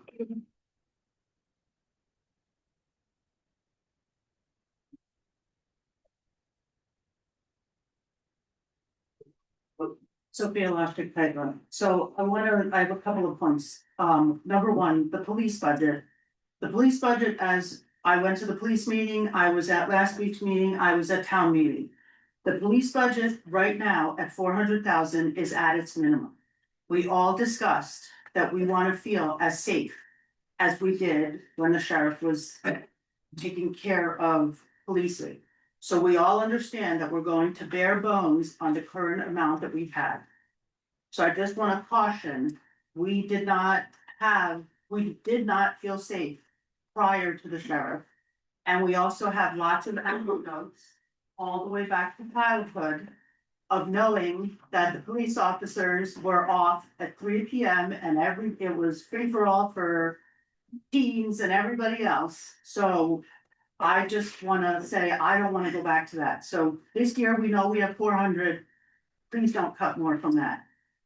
Employees and health insurance. Okay, maybe employees can pay more, but we should think about higher grade employees pay more. But the folks that are just employees, the administrators, they should not have it cut. And the guys that are working on the roads, they're not making that much money. So to say, oh, here, we're gonna now make you pay 20% of your health insurance, I think that would be difficult as well. So in terms of the story of the budget, so when I got to town meeting, I didn't understand anything. And mind you, I'm new to the process. This is only my 5th year understanding how it works here. But regardless, I've gone to several town meeting days, and I find the presentations very useful and help to tell the story, but don't tell enough of the story. And it would be helpful if we had not just the book, but those presentations, whether they're electronic or otherwise, of the detail of how the numbers were got, to tell the story. Having PR of how the story is told, I think is very important. In terms of the capital funds, I agree also in principle of the capital funds. Maybe this isn't the year that we put as much in. I am a little concerned about some of the things that were voiced during town meeting day about the number of years we were going to keep equipment before we replace it. Maybe we do capital budget, but we keep the equipment longer. And not just say, oh, okay, we're replacing it in so many years, because I don't go out. Yes, there are a lot of people that go and buy their cars and then they're like, I just want a new car. Unfortunately, I've never had that luxury. I get a new car when I really need a new car. So if we have at least the capital, we can start moving towards having the money in our pockets before we spend it, instead of buying on interest, which is what we've all become accustomed to, even most folks who buy things for their own homes. And that's basically all I. Here, Mr. Chase had his hand up several times.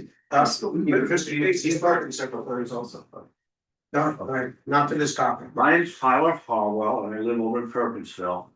And just briefly, I'm just up to make a statement about what I think would be a helpful point of process to move this business along. Firstly, I'd just like to say that I'm beginning to like what I'm hearing now in the room from the various speakers. And I support everything that I've heard so far about how we can move forward from here. But I'd just like to make a little point here.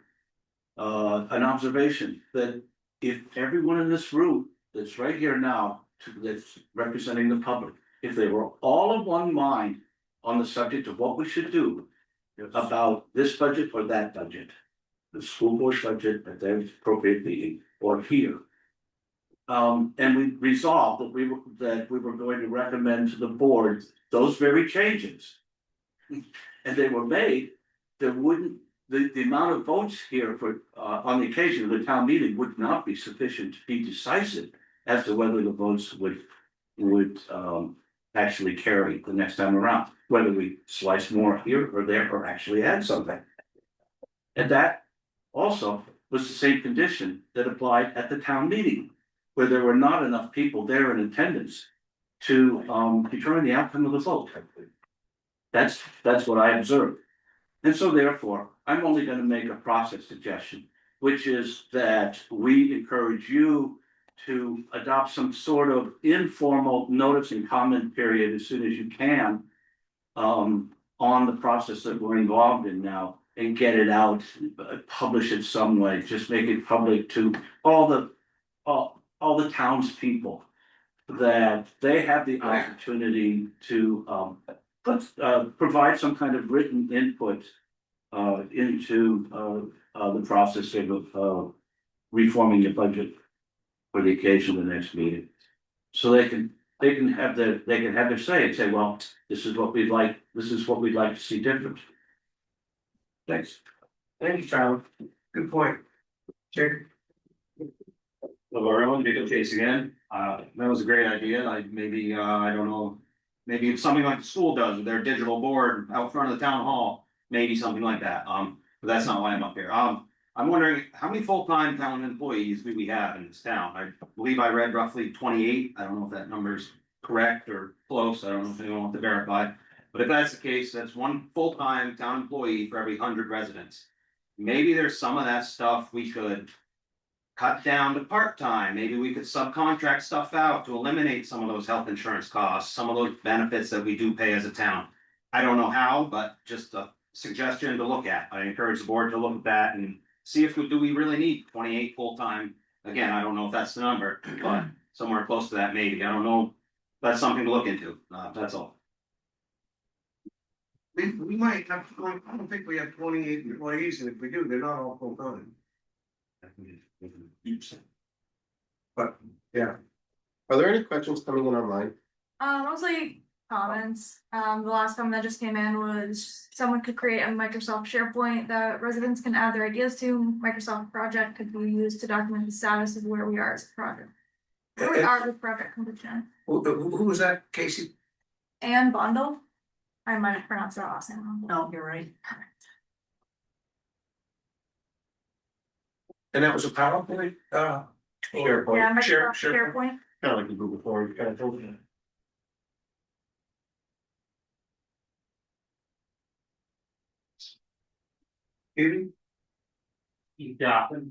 Weathersfield, but what's the magic number? What, 0? Where there's built-in increases we're gonna have, everyone said cost of living prices are going up, but what's the magic number? What's the magic number for an increase when you've fallen down the stairs, when you need someone to come pick you up? What's the magic number when you have a accident on the road and you need someone to pull you out of your car? What's the magic number when you're driving down the road and there's 10 inches of snow? I mean, there are certain things that we need as a society to function. And I don't know how we're gonna get past that. I don't remember what the vote was on the general fund, yay versus nay. It seemed like it was, 2 votes for every 1 yay. Or 2 votes no for every 1 vote yay. I don't know if you're gonna get the town residents to sign on to anything right now. And that's a hard truth that we all have to take and accept. To his point, there's only a few people in this room. Are we gonna generate enough votes the other way to pass anything? I don't know, but there needs to be a lot more people giving ideas. I think the whole budget workshops is a good thing, but I don't know if that's even gonna be enough there. I know I'm not trying to be a Debbie Downer here and pessimistic about things, but That's you want. it's a concern and it's gone through my head, and I think everyone has to realize that I don't know what the number is, but it seems like, a lot of people are saying 0 increase. They want to go backwards, and that just can't happen. But again, as we all move forward and we vote, just remember that there are certain things that we need to pay for to function as a town. And I mean, like I said, I don't know the answers here, but you got some serious stuff to figure out. There's a couple things that I want to give you for information that we look at here as a board. Number one, based on the grand list, adding 1 cent to any budget raises $33,573.09. So that's what you're looking at when you see 1 penny added to the tax rate. Do you understand that? Does everybody understand what I just said? And what I meant by it again? What's that? Say it one more time. If 1 cent is added to the tax rate, that raises $33,573.09. So in other words, that's what we're spending if we add 1 penny of tax increase. Okay? That's the first thing. Now, on our budgets, our municipal budget was actually, I think it was 5.4 total for the general fund without the highway. The highway, I think, was 0.8 This year? Yes. 2.12. 2.12. That a percentage or was that a? No, percentage. Okay, I don't know what it was percent. So. okay, what I'm giving you is the cents. Okay, not the percentages. It was 5.4 cents for the general fund and 0.8 for the highway. So, and then the solid waste district is that's an enterprise fund. It's not, we don't raise taxes for that for the most part. We pay for the sticker. The articles 8 through 13. This was preparation I had done for the town meeting. Those articles, 8 was just a transfer of funds for conservation committee.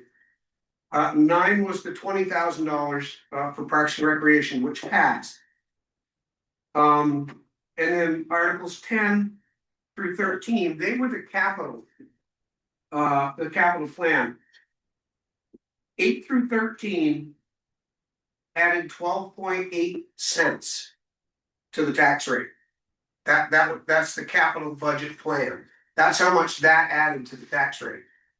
So my math going into town meeting was that we were at I think it was 8.48. Rika, I think I sent you that stuff. We had that conversation. And it might have been a little bit, it might have been 8.7, 18.47 or 48 or something like that was the total cents if all these articles passed, if everything passed. And that included after that the social services articles, which some of those did not pass, but they were the smaller ones at the end. You also couple that with a 21 cents at the school. Now, we're not going to talk much about the school, but what I'm trying to do is give my opinion on. I was really shocked that the general fund and highway fund failed. Not surprised really about the capital plan at all. And quite frankly, I wasn't surprised about the school. I had a feeling, and I called the town manager and I told him that. I said, I don't think it's going to fly. But I was surprised about the general fund and the highway fund, because those budgets, boy, you cut there, you're going to lose an employee, and we're going to be in a mess. But we'll do what you do. We will do what we do. We'll do what you tell us to do.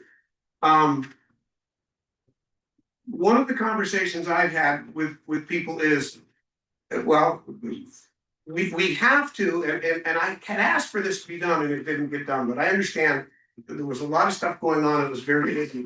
It just didn't fit into the timeline to get there.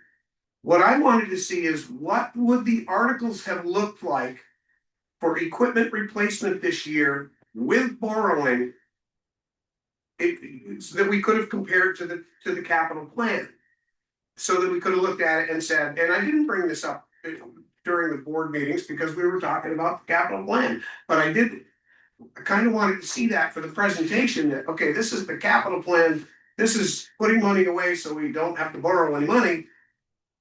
But if you can't do them at the same time, you'd have to do it separate. But if we weren't doing that, you'd be buying this truck, and this truck, and these are the 3 articles, and this is how much you're going to borrow. And actually, the tax rate in that budget year really wouldn't see it till next year anyway, because you don't start seeing those payments till next year. So it's there's so much that goes into this stuff. It's very difficult sometimes, right, Rika?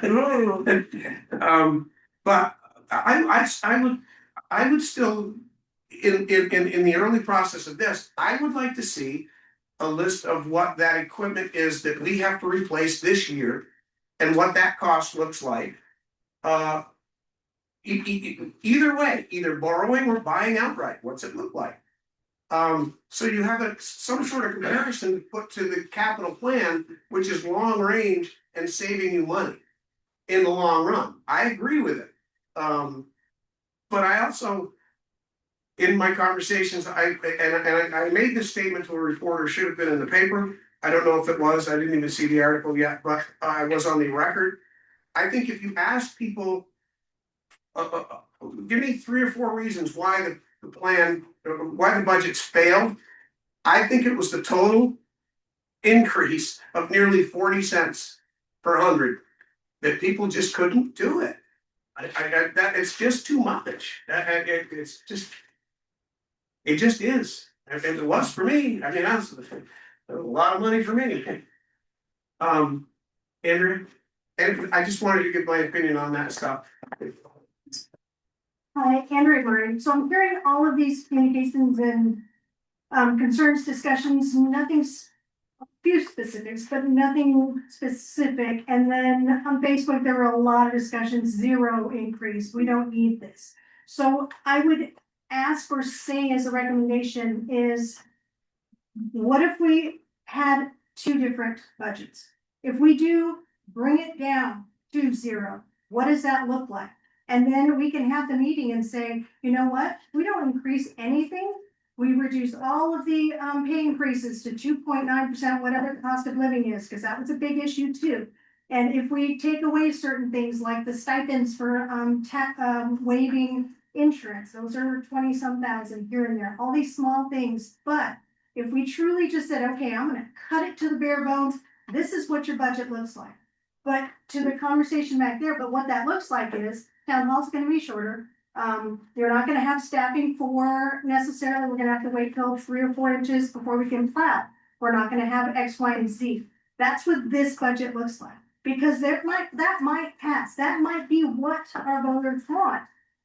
But they have a right to be presented with those things. Then there's the median that would make the sense, I would believe to most people, it says, these are some things that we can trim down. We could maybe wait till next year. That can move towards the budget, that we can maybe stretch this out for a couple of years and reduce this cost. Maybe we can use the back sheets of paper and not make copies as much and turn the lights off a little bit more. The 1876 building, 79 has an incredible electric bill for just the few hours that it's being used. There has to be something that can be improved there that we need to look at conservation and if it's, okay, we need to buy LED lights, these are expensive. And what does that cost look like? And it's gonna cut our electric bill down, way down, but yet we need to have a balance. Yes, we need to have both extremes. We do nothing. You have services that go on as normal. If you cut it back down to nothing, you're gonna have a skeleton crew and we're going to lose X amount of employees. But in the middle, here's what we can possibly do where it minimizes those things. A lot of voters decided that they were just done, they can't afford it. So there has to be something of a reduction. It's ugly, it doesn't look great. Next year, maybe we can look at things again as the legislature makes some changes. There's school things that are changing with the Act 73 that are changing. The school budgets are gonna change, the high school money is gonna change. Those are gonna go down. We have kids that are leaving the schools. The private schools are gonna drop off. You can't do that anymore. So, and if we designate a certain school, that's most of the kids go, that'll cut down on those costs too. There's things that you can do there, but you have to present that to say, this is what we can do. But if you want this, and maybe the voters want that, but as a small group, you can't dismiss that. You have to make those choices and then people can come in and go, look, we have budget options. We need to know what you want to present. What hurt are you willing to do or what are you willing to give up? And it just has to be presented that way. I mean, it's not convenient or easy, but because us as a group can't decide for everyone, but the bodies have to be presented with options. So that's all I have. John's quicker on the rest of them. Sorry, so John from Cable. So 2 things. One, I don't think there's value in talking about the school budget in the select board meeting. Yeah. It's come up a handful of times, I get it's big increase, but the town has nothing to do with the school has nothing to do with the town. they function independently, and there's just no value in having that conversation during a board meeting. And I would just, again, strongly advocate that there is an incredible amount of value in the people that work for the town of Weathersfield. An incredible amount of value in people that work there.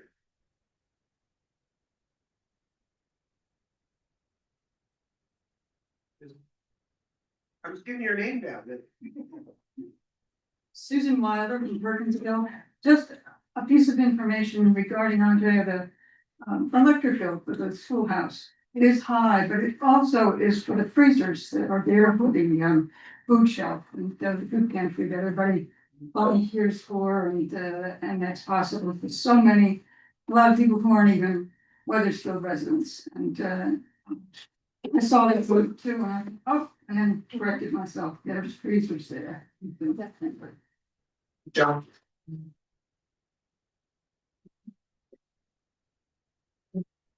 One problem with the failed budget is that 10 years, first of all, we've always had a capital plan, although I've been on for 6 years. I hope you've kept something up. We always had a sheet of paper with all the capital things on it. You knew when they were supposed to be replaced. You knew the effect it was going to have on the tax rate. You made sure you didn't pile 2 or 3 things on top of each other so the tax rate's going like this. So anyway, but with this failed budget, we didn't squirrel away anything for the capital plan. So now we're even farther behind than we were with the old system of squirreling some money away, putting it towards future purchases, and then financing the rest. We're digging ourselves a hole with this the past budget. I would urge the board, if you happen to run a positive money at the end of the year, rather than using it to lower taxes, put it into the capital plan. And that what rather than and this is money you've already raised, so you're not raising taxes, but granted you're not sending it back.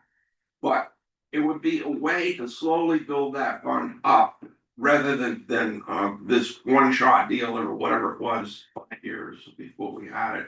Eventually you'd get to the point you want, but on the other hand, you don't want to set a budget that builds in increases to try to make the surplus. But some years we make out pretty well. I'm gonna bet the highway is gonna have a struggle amount in the black this year, maybe. But it's been a tough winter. And mud season's just beginning. So anyway, and the other thing, what happened to the audit? I haven't seen a town audit yet. That's a good question, because we've gotten on in about that before. I bet. Well, you were on the board, I think, when I blasted them the last time. It's always been a hard sell to get the up on the audit, but it's never been passed. I do know that there's very few companies that are doing it, and so it's a really heavy workload. That I do know. Okay. Brandon would be the one to answer that question. I'll make sure we have that at the next meeting. I've seen it every year. It seems to get slide farther and farther down the line. You don't really know if you got positive or negative numbers from last June. Officially. Yeah, I'm gonna say a pretty good idea. Yeah. Brandon does a pretty good idea, a pretty good job with the money, managing the money in this town. So. Anybody else? Was there a board meeting? Well, just check. None of those comments that you read. Dave Fuller put in there, at this moment with the budgets falling by a lot, you need to focus on the gen fund and highway fund. With reappraisal looming, you need to ask the admin to prepare several percentage budgets. Insurances total are over 300,000 and are all dated January 1st. All employees have selected now. Dave Fuller. Thank you. So Sophia lost her title. So in terms of, we talked about, and I think we were talking about the general plan, but I've heard multiple comments about the roads and such. So I want to bring up, there was an idea that we don't plow as fast. I will tell you that my road doesn't get plowed till at least half the storm. If it's overnight, I might get plowed by 10, 11 o'clock, and then I get plowed at the end of the storm. I don't get plowed all the time. I mean, I'm on a side road, but still. And for the main roads, we have loads of out-of-towners coming through.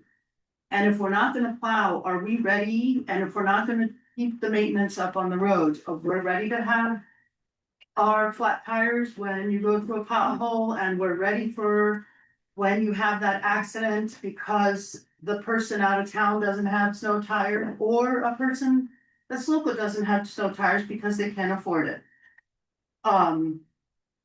In terms of Act 73, although it's been touted that we're going to save all this money, my understanding, if we're making huge schools and all this other stuff, I'm hoping they're thinking big picture.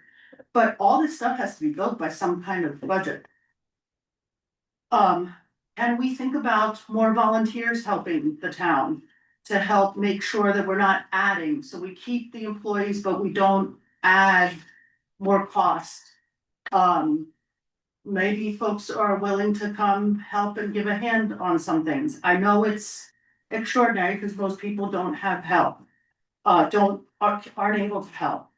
And then, can you clarify, is it correct that you said, I forget who just said it, that so last year to balance the budget, we did no capital, we removed the capital that we normally keep each year to balance last year's budget?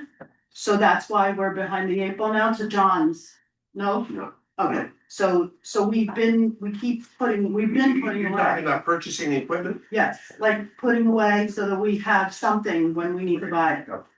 Yes, we have, and actually to John's point,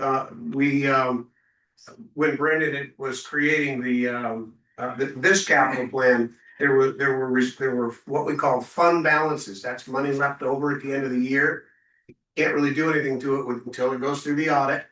And then you know that, okay, this is what you got. But there is a number that Brendan gave. I want to say, was that like $40,000 that was going into capital? I'm not gonna speak to it without knowing the fact. Yeah, I don't remember the number off the top of my head. But and last year, the same thing was done. Money was put into capital reserve accounts that we have for those purposes. Just not this huge amount. Well, Or bigger amount. what we haven't been doing is putting those on as articles that you vote on, which add again to the tax rate. We've been taking money that's fund balance and putting it there.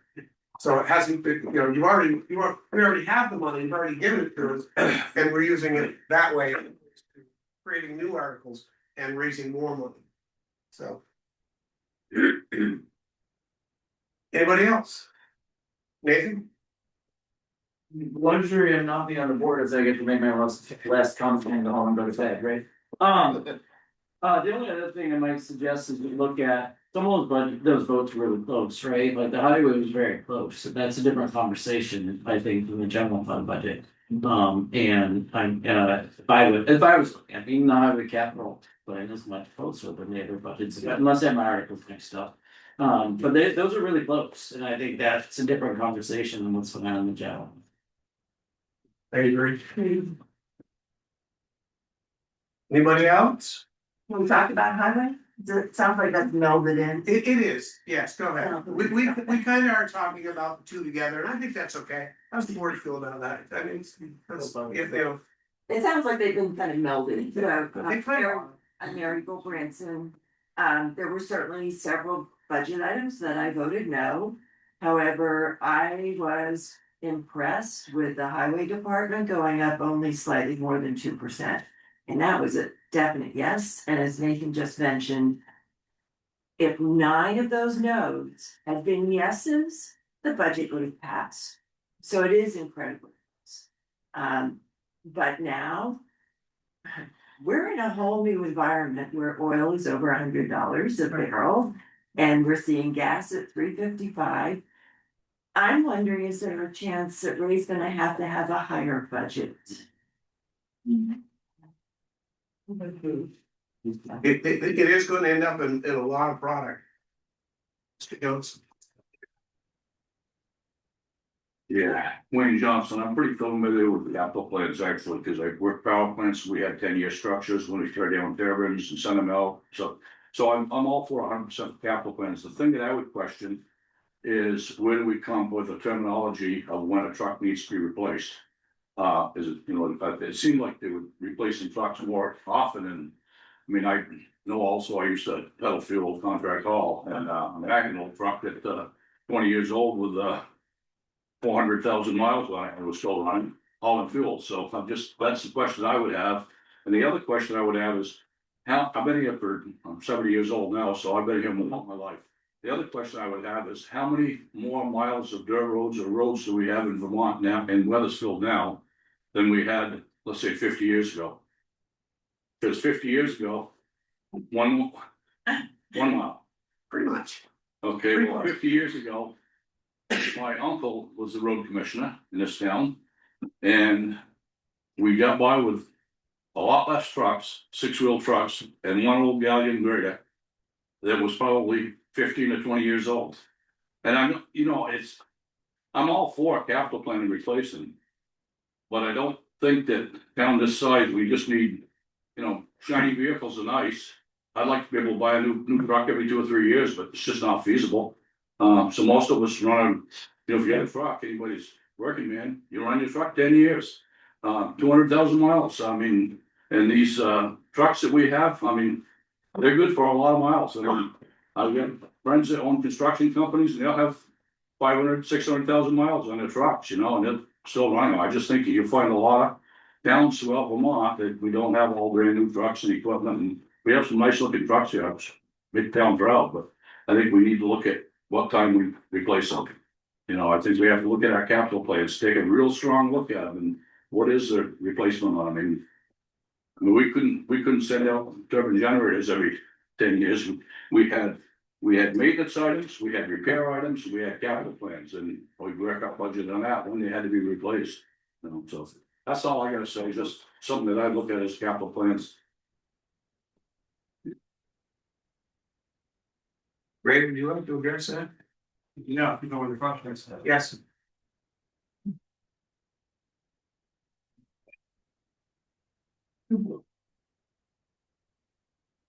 Highway department. I want to start with the highway budget, and I just want to go, I think, my name there. I just want to go through the process that I've used over the last 7 years in my budget development.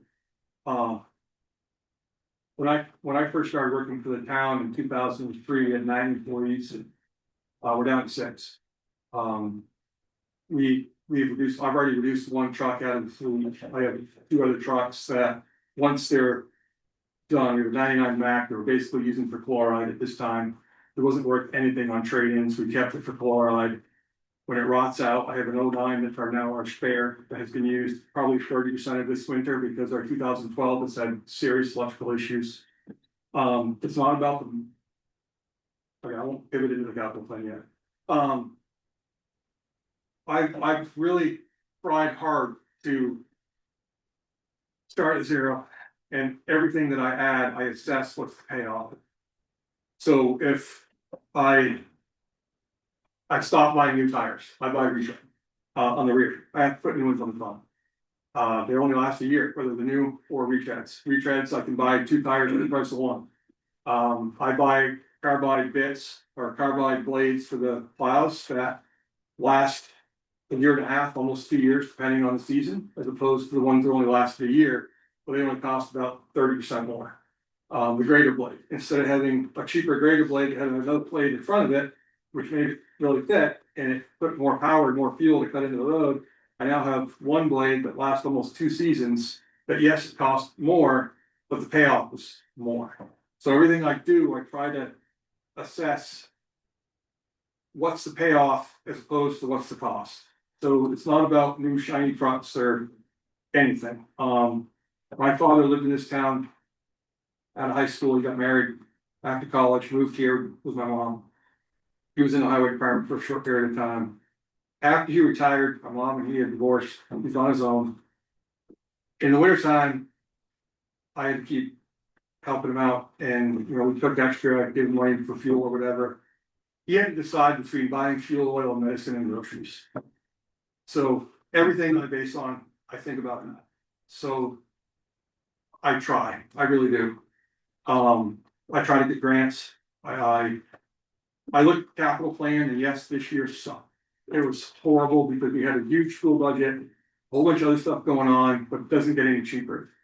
The whole theory behind a capital plan is to recoup some of the money that you invest in that equipment but you don't have to have new tax dollars to pay for it again. So if you pay $200,000 for a truck and you keep it, let's say 7 years, it's under warranty, the maintenance costs are really low, it's like an arch. So if you're too early in the arch, you're not getting enough work out of the vehicle before you trade it in. If you're in the middle, it's still pretty expensive and the trade-off's not great. You want to be on the farther end of the arch. So I think it's gonna be around 7 years, which is a 7-year warranty. The truck will be worth $85,000 roughly. So when you buy a $200,000 truck, I'll call it 80, you're now paying 120 for that next truck. After that, the third cycle, which is way down the road, but the third cycle, at year 14, you're now paid 120 in tax dollars, in new tax dollars, so you save 80 from the first truck. That third truck is now the 120 minus the 80 is what you actually had for new tax dollars in it, and you start over. So you're actually rolling over some of those funds and keeping it going. That's the basis on the truck side. Yes, over the road trucks last a very long time. A 1970 square body Chevy will outlast the 2020 or 2026 Chevy any day of the freaking week. I don't care. You can work. We had a 2016 Western Star that cost almost $16,000 to winter this year because the radiator failed. It was plastic. It had worn through from vibration. And it also needed a bunch of after treatment work on the depth system, which is diesel exhaust fluid. It's all federal mandated crap. There's a lot of wires, there's a lot of computers. When you're on the road, driving down the road on car, hauling materials, you're not vibrating, you're not causing all that crap to happen in your truck. When you put a front steer chain on, if you're on glare ice and you can't turn, and you have wheel chains on, and you're on frozen ground, and you're plowing and sanding it, or plowing and have the wind on the same time, it's constant vibration. And that vibration's reverberating through the whole truck, and it's causing all these frictions and crap going on in the truck. If we could figure out a way to buy a 90s Mac and rebuild the whole thing and have parts that they still make, that would be the way to go, but I can't figure that out. I bought used equipment. I was looking at hydro feeders, and a hydro feeder, you put mix in, put water in, spray grass seed. Before, we would shake out the grass, we put out the seed by hand or with a little spreader, and then spread all the hay by hand. You get a windstorm or a rainstorm, the wind blows it away, the rain pushes it into your ditch, and you walk down the road. I wanted a hydro seeder. They were like $17,000. We found a used one for $2,500. I actually went up there. West Windsor supplied me with a guy that knows about it better than I do. He went with me. They volunteered him for the day.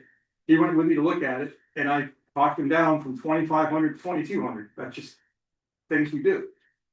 I've had it for 6 years now. We've rebuilt some stuff on it, but that thing has more than paid for itself 10 times over. As far as insurance for personnel, yes, you can cut insurance, but you should raise your rates for pay. We're competing with contractors, and the one reason people come to a town is they have a retirement plan and you have good health insurance that you don't have to pay a lot into. We're paying, I think, 10% and 5% on the plan we're at now. We got rid of the HSA. We now have an HRA, which means instead of having to come up with, X amount of dollars per year per employee automatically out of the gate, now we just come up with enough to cap off and leave it at that certain level to cover some of their expenses towards the high deductible. Because we went with a high deductible in our town to get rid of higher rates for a low deductible plan. It's a challenging job. It takes special people to do it. We have a really good highway crew. I'm really happy we have them. I could have my phone ring right now and call them when they come in. It's a birthday party for the kids, doesn't matter, they do that. But the offset for that is good benefits. If you ditch those good benefits, you better raise your rates, because they're gonna go to a contractor where they can work Monday through Friday, not on the weekends. They don't have to worry about Christmas or holidays because they're home with their family being paid. That does not happen in the highway world. If anybody if they want to sit down and talk about it, come over to the highway garage and look at our equipment, see what we have. I can talk more, share ideas, get input from people. I value everybody's input, and this is phenomenal. I wish we had this many people show up during the budget process. Absolutely. I would post more things on Facebook about what we're doing, but it gets so damn negative that I don't even respond to anything on Facebook, period. It's a valuable tool. I would love to say, hey, this road's closed, or this is happening, or that's happening. I refuse. Because anything I post on Facebook starts getting negative, just like that. And it's horrible. That's why I don't do it. If we could shut off comments, but then they're gonna comment on anything else, and they're gonna say, well, I can't comment on this, so I'm gonna do it here. So I agree, we really need to communicate better. I wish we had Weathersfield Weekly back. That was awesome, but those days are gone.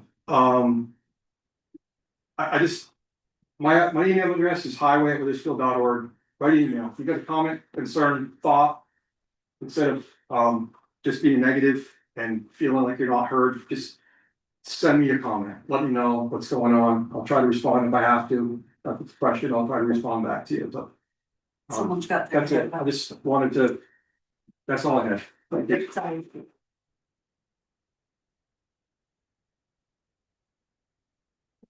Paul Chopping is online as his name. Yeah, hi, thanks again. Paul Chaffee from Perkinsville. Can we just put things in perspective? If I look at page 140 in the town report, it says that the average increase per year on an average property value of 213,000 is $116 for the municipal rate. A little over 5 cents, 5.5 cents. Yep. That's what we're talking about, right? Yes. Okay. So I go back to, I think it was Steve Doffin that asked, what's the magic number? Right? It's, and I know Ray works really hard. And for the life of me, I spent a half an hour while we've been talking, looking through the 160-page town report to find where the tax rates were, even though it showed it on the 4-page or 5-page index on page 3 or 4 of the index. It's just, if we want to tell people what the message is, I think there needs to be a 2 or 3-page flyer that tells them what the story is. You know, we expect a couple thousand people to read this and understand it. I think we're asking a lot. I think everybody's got great ideas. I think the budget committee should listen to them, and $116 a year for an average household doesn't seem like a lot. So I think if we tell the story right, you might not have to cut that much. Thank you. Thank you, Bob. Anybody else? Emmett? Yeah, just Emmett and again, it's an idea. I'm not sure whether it's a good one or not, but I'll let it out anyway. Is there a way? There isn't obviously yet, or a process to have? No, I'm not for cutting anything really away, but like if we're overstretched, you guys sound like you're really overstretched on trimmings and a lot of fat all stuff. Are there things in the town that could be done by members of the town, not to volunteer, but to maybe get a slight reduction on their property tax or their taxes for the year? Do you know what I mean? Is that something to consider? Because we can't expect everyone just to volunteer, but if there's an incentive for people to volunteer, who here has their own truck that can push snow around? You have one? Yeah, probably I don't, but people might. So the small section of road, if you guys highway can't do it or whatever, you try and work out some way to, this is your responsibility, you gotta do it, and in return, you'll get a percentage reduction on your taxes. Just an idea, maybe, I don't know. Anyone else? Anybody online? Any comments from anybody online? We had a couple of comments praising Ray for keeping the budget low or trying to keep it as condensed. from Laura and Zach White, and then there's a lot of discussion about like how to attend and where to attend school board meetings. And That's not now, us. that's why they're up there doing things. Casey, really quick, I'd like to address something with you, and everybody. Those comments, is there a place for you to save those so that we can print them later? Yes, it'll be in the recording, I believe. They should all populate through there. The written ones, those written comments? Yes, I will make sure at minimum I download them Okay, before I put because them. I started that as something I want to make sure happens, that we have these comments to include in our workshop meeting. Can I just make a quick comment to that? Yes. Meeting, March 17th at the school if you're interested in the school budget. That's all I'm saying. There was just one more thing added from Naomi. It says, I agree with Paul that the messaging from the town about the budget, et cetera, needs to be clearer. You should make sure to download them for, oh, that's for me. To download them. Thank you. I read too fast, sorry. Any other comments? Lisa? Lisa Slade, I also. Up to the. Well, I'll get yelled at if you don't. Yeah. So a lot of people have asked on social media where to learn about the meetings, all that good stuff. So anyways, unfortunately, there's not a really good way to learn about the meetings except pay attention to the town website. Then I hear town website's hard to use. I'm on the town website every single day. I click on way too many things to see what's happening in town. So if you go on the town website and you click through whatever board you're interested in, select board, it's gonna show when the agendas are posted.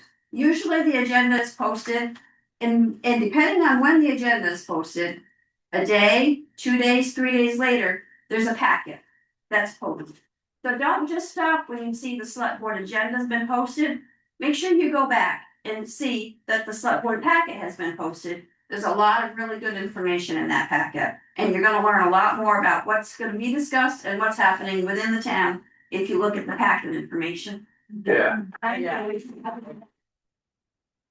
And to add to that, Brandon usually tries to take care of that, the agenda on Thursday. And the packet is usually out by Friday, Saturday at the latest. It depends.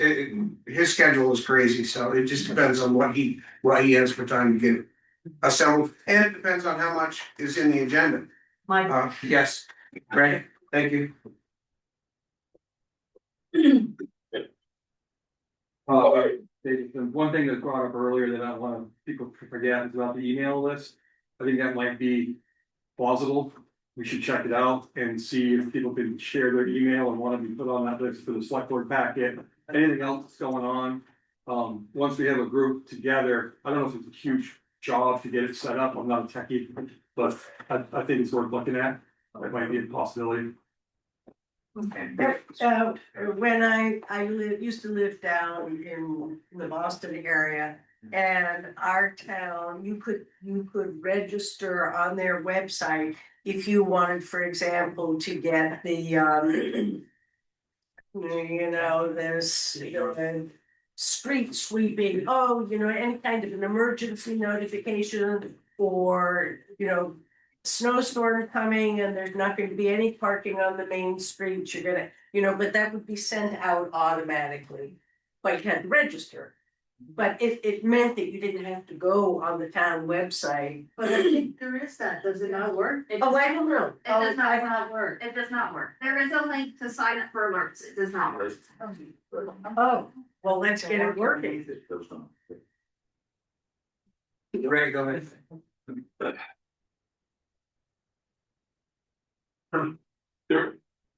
There was a suggestion to use some of the ARPA money we had to update the website, and that didn't hit a higher priority during the process. So it has been on the radar to update the website and fix stuff like that. So it's a huge tool. It's not working, that should be, just an FYI.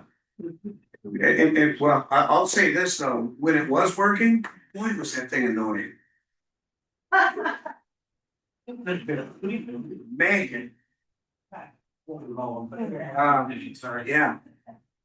I mean, I remember an incident, that thing was going off about every 30 seconds all day long. It was driving me nuts. Western Missouri, when they go off all the time, you get the phone notifications, tornadoes.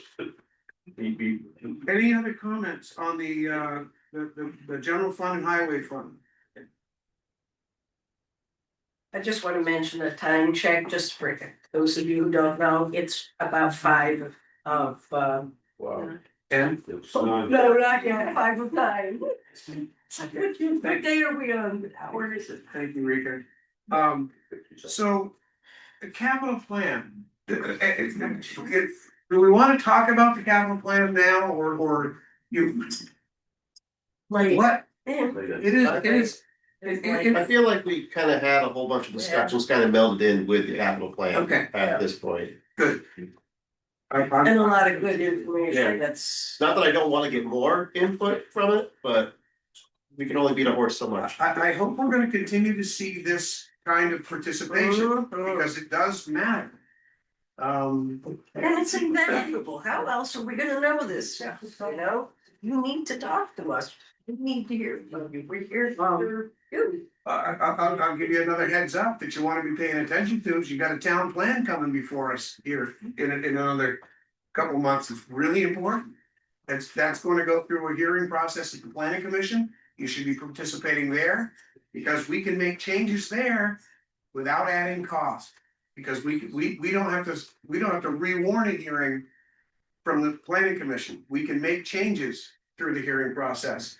Once it gets up here, if you run into a substantial change, you gotta send it back to the planning commission and start all over.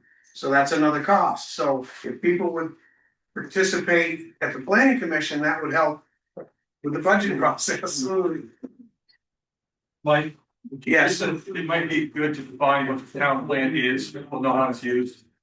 How it's That's not- please. Well, it's not really on the agenda. Yeah, it's really It's very big. at this point, but yes, Get on the down police before everyone. plans. I don't want to be calling discussion, explanation, how's that? Okay. So that gets us through all of that stuff. Weathersfield Police Department. We're not gonna spend a lot of time on this. Brandon asked me to move this to the next meeting. So I like to, the one thing I do wanna say about this is, I've said it before, Brandon is very, very sick. He told me he's gonna release the application request for the chief tomorrow. And I told him, I say, well, let's just say within the next couple of days, cause he's really sick. If he's still that sick tomorrow, I just assume he'd get better before he deals with this stuff. You know, a day or so, I don't think it's gonna matter. But we'll talk more about the police department at the next meeting. So a motion to move the Weathersfield Police Department to the next meeting. I'll second that.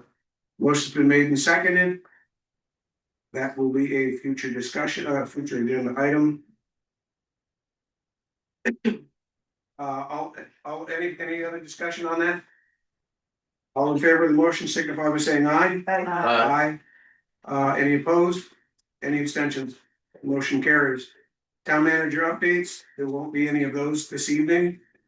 Appointments. I think that's what we get.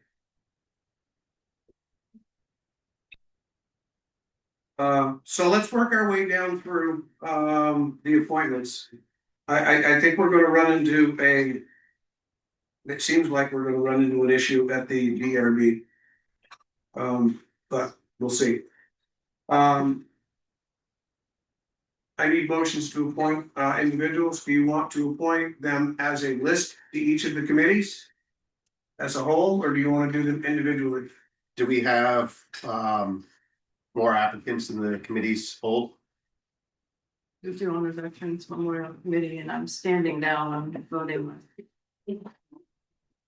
There are 5 seats and 6 applicants, and I do not want any appearance of impropriety that I'm using my vote as a select board member to select PMC members, so I'm gonna stand down on that. Okay. You okay? I'm gonna give her just a minute, and we're gonna leave her here, actually, we could probably move through the first part. Again, do you wanna do the, budget committee as a whole, as a group?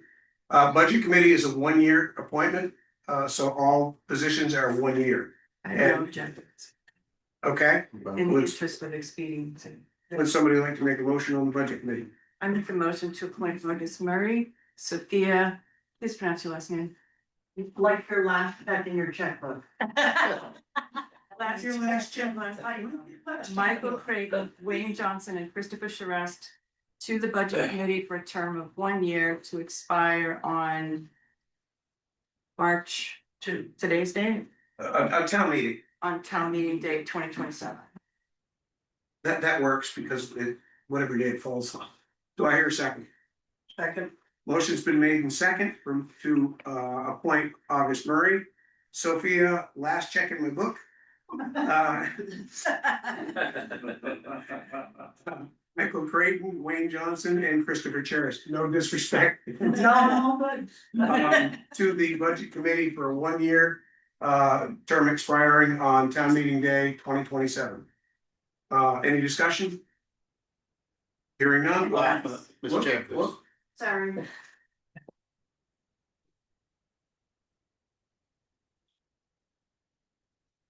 So I know some of these appointments that are made are quote unquote urgent.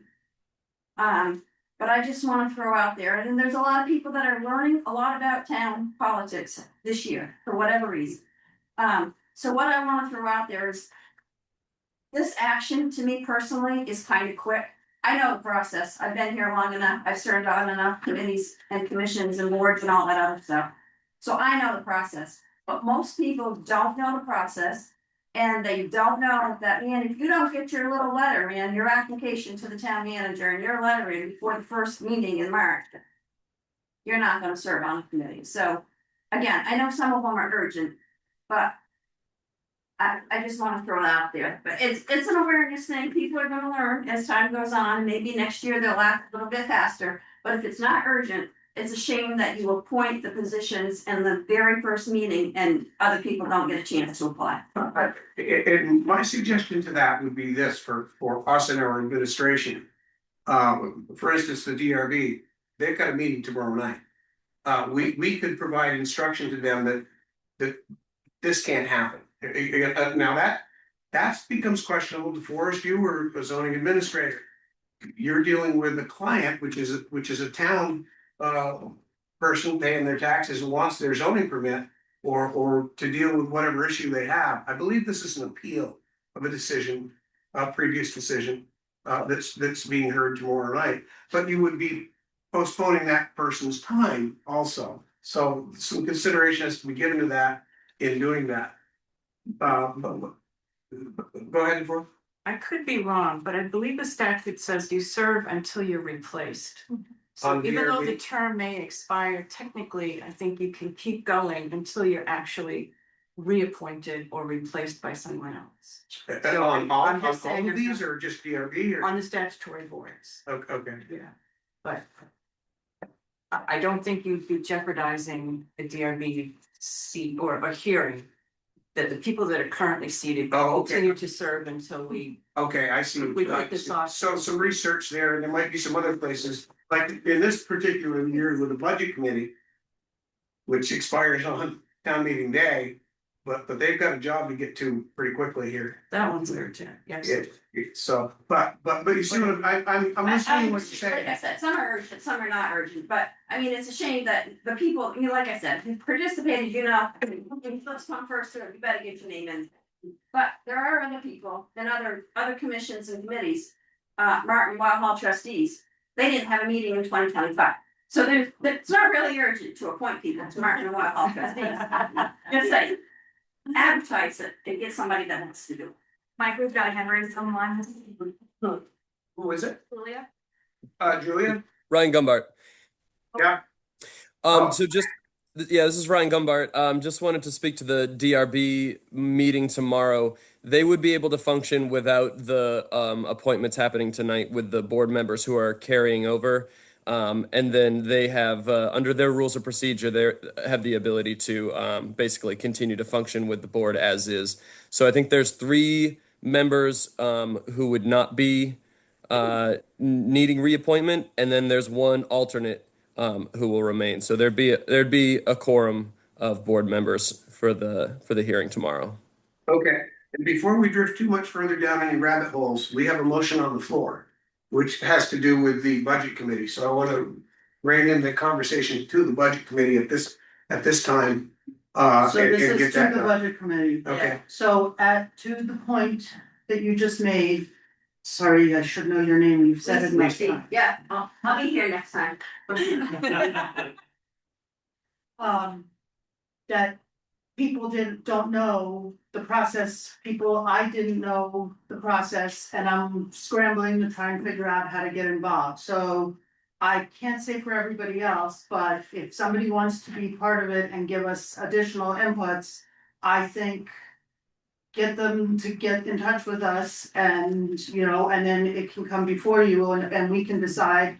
Should it go forward when they get at it, even though there's only 5, somebody who's consulting with us or something.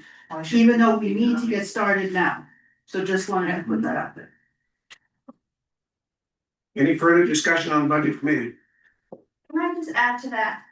That's a very important comment, and actually, even though you can only have 5 budget committee members, 63 people can go to the meeting. Right. And have input, and it's no different than the Veterans Memorial Committee or anything like that. If there's a maximum number of members that can be appointed, please don't just wash your hands of it, go to the meetings and participate. Is that statutory, Lisa? 5 That is what members? town of Weathersfield has, I believe. Well, It's 5 that means members. we could change it, is what Oh, I don't know the answer to that question. Well, that's what I asked. committee's not statutory. Yeah, I don't think it's statutory, right? Budget committee. Yeah, just Thank you for just on top of what Lisa said, you have 5 members or 6 members or whatever you have on each board. You can go, you can share your ideas, you can't vote. So when there's a vote, it's only the people on the committee that actually vote, just like this board tonight. You guys are all here sharing your ideas, they're open meetings, they're warned, they have to be warned. There's minutes, at least read the minutes, get online if you can find them. If we can get the email thing going, that would be great, so, thanks. Thank you, Rand. Any further discussion on the budget committee? Hearing none, all in favor of August Murray, Sophia Last Check? Tala, how do I say that last part? Titla? Last Check Titla. Okay. Michael Creighton, Wayne Johnson, and Christopher Cherasin. Signify by saying aye. Aye. Aye. All opposed? And any abstentions? Motion carries. That was done. I think we got out of the issue on the Development Review Board, which is good. Conservation Commission has 2 vacancies. Ryan Dunbar.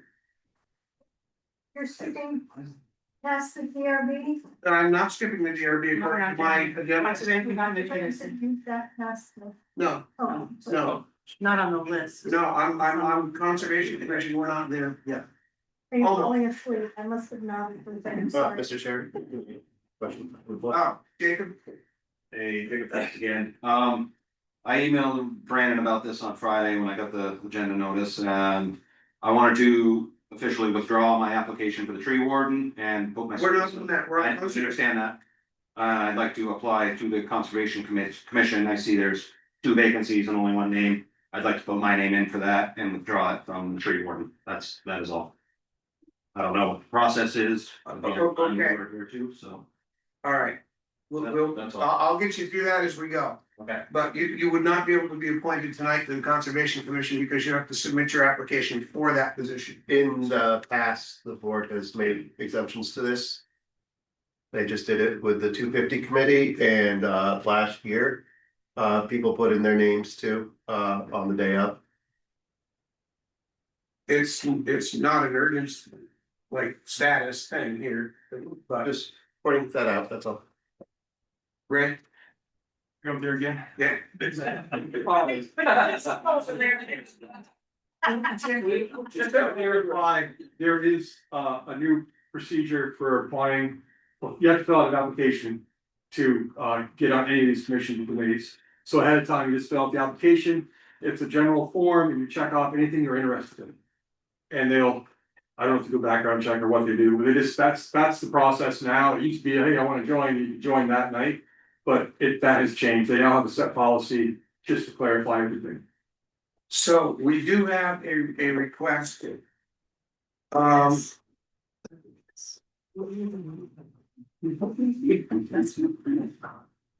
We do have a request for Jacob for tree warden. I gotta find where he's at there. Tree wardens are towards the bottom of. It's the next to the last one. Down near the bottom. Yeah, Jacob Chase, tree warden, right there. And zoning board of adjustment, so he put in for 2 places there, but he wants to remove the tree warden. Yes. And be conservation commission. What's the board's pleasure on this? Joe has mentioned that this is something we've done in the past. We do have an application that could be edited. You wanna do that, or you wanna wait for the next meeting for it to correct this for the Conservation Commission? Rika? My feeling is, and he's sent in an application already for the others, you know, it seems to me he ought to be able to, I would tend to be more casual, so. Just edit it. That's me. Joe? I feel that he already has an application in for other positions. Being that there is an application, I'm fine with this. With him applying for the Conservation Commission. DeForest?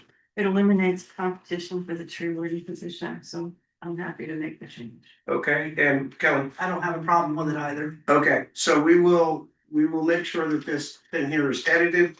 You are officially removed from the tree warden, and you are now up for Conservation Commission. Do I hear a motion? I make a motion to appoint Ryan Gumbart to seat 1 of the Conservation Commission, term to expire 2/27/2030, and to appoint Jacob Chase to seat 2 of the Conservation Commission, term to expire 2/27/2030. Do I hear a second? I'll second. Motion has been made to appoint Ryan Gumbart.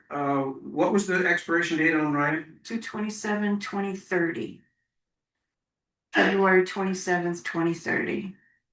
So they're both February, Yes, right, of 2030? yes. Thank you.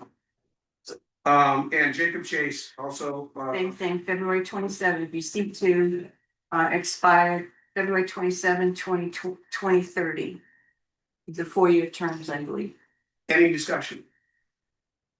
Hearing none, all in favor of the motion signify by saying aye. Aye. Any opposed? And any abstentions? Congratulations, gentlemen, you're both appointed there. Development Review Board. There's an error on the agenda. There's only supposed to be 2 vacancies here. We have 2 names listed, and we have 1 person who is believed to have submitted an application. And that application did not make the packet, and their name did not make the agenda. So in fairness to that, I'd like to just hold off on the DRB. We've been told that the DRB is tomorrow night. So consensus of the board, Rika, We still have an alternate position though, so that person that didn't get their application in could still be on the board as an alternate, right? they could, but we don't have to resolve it tonight. Is all I'm saying. It's easy. I would say go ahead and vote on it tonight. DeForest? I don't mind waiting. And Kelly? I don't mind waiting either. All right, board, We have a question on the board. got 2. Yes. So I just have a question, because mine's a renewal, there's 2 open positions, there's only 1 position that's disputed. So I feel like in fairness, I had my application in, I'm doing a renewal, there's 2 seats, there's only 1 that's disputed, both seats are not disputed. The issue is just with the second seat, because she didn't get her application. So I feel like I shouldn't be held up for that.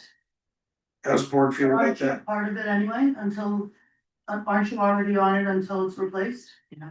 Well, sure, but that's not really the point. The point is I did everything I needed to do and the position's open and I'm just asking you to renew, but I want to come back just to. So, That is also a renewal. I gotta say, Beth is also a renewal. right, but I already had my application and I did it. You have everything in front of you to renew my application.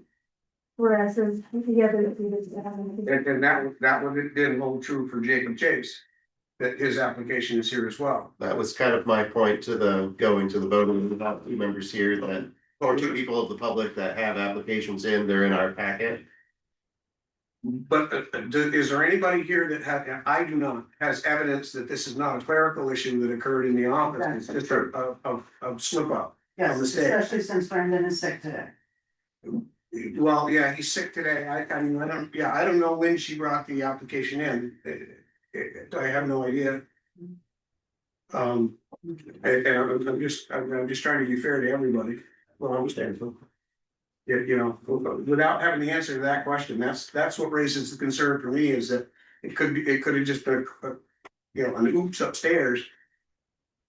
And it always makes it difficult because there's 3 applicants for 2 seats and you gotta choose for who you're gonna put there, but. And having too many applicants rarely happens. You hate to get rid of anybody extra. Well, technically, there are 3 openings, just one of them's an alternate. Is an alternate. That's where I was kind of coming down on, like, if we still have one person that has a application out that could be received, there's still the alternate position open, so they would still have a seat at the table. A voting seat too. So how does the discussion go about determining who gets which seat? How do you determine I that? don't think we determine that. I think that the applicant has to request a seat. I know that, yeah, when I had to apply for the DRB and I wanted to be just an alternate, I had to put alternate on there. Because the requirements are very different. And this brings me back to hesitating on moving forward because I know that you're a renewal and what you're asking for. But we have one person that we don't know. Well, since Ms. Murray is a renewal, can we do that one appointment tonight and hold off on the other 2? Is the board okay with that? If that's what the board wants to do, I'm fine. I'd still like to vote on both personally. I'm only one person. Ellen? I don't know. I'm going by, there's applications in the packet and there's people here. I understand. Not that I don't want people to serve. I'm excited that new people are putting their names in and want to get involved with these things. But I also, in a board like the DRB, continuity is really important.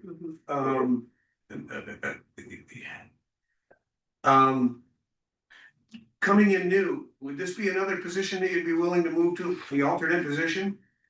Yeah, I'm new. I don't mind starting new. That Get my toes you wet. can always go to the meetings and if they need you, then you get assigned and you're on the board. For that Or we period. could do both. the Yeah, appointment That way and we can the- clear these 2 Still have up an and when opening. we see best, we can take care I of it. like Yeah, that. solve. Thank you. Right there. That helps. That work? That helps a lot.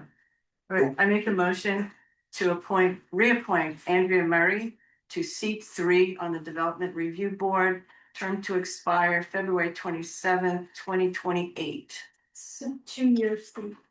Well, it expired on 26, 2 years is 2028, right? You said 27, 28. No, I said February 27th, 2028. Go back to sleep. What are you? And go ahead, Boris, you up before. And appoint Jacob Chase to seat A1 on the Development Review Board, term to expire February 27th, 2028. Do I hear a second? So moved. We have a motion to reappoint Andrea Murray, seat 3, expiration date February 2028, it's 2-year seat. And Jacob Chase to the alternate 1 DRB seat, also 2-year seat, expiration February 2028. Any discussion? Hearing none, all in favor signify by saying aye. Aye. Aye. Any opposed?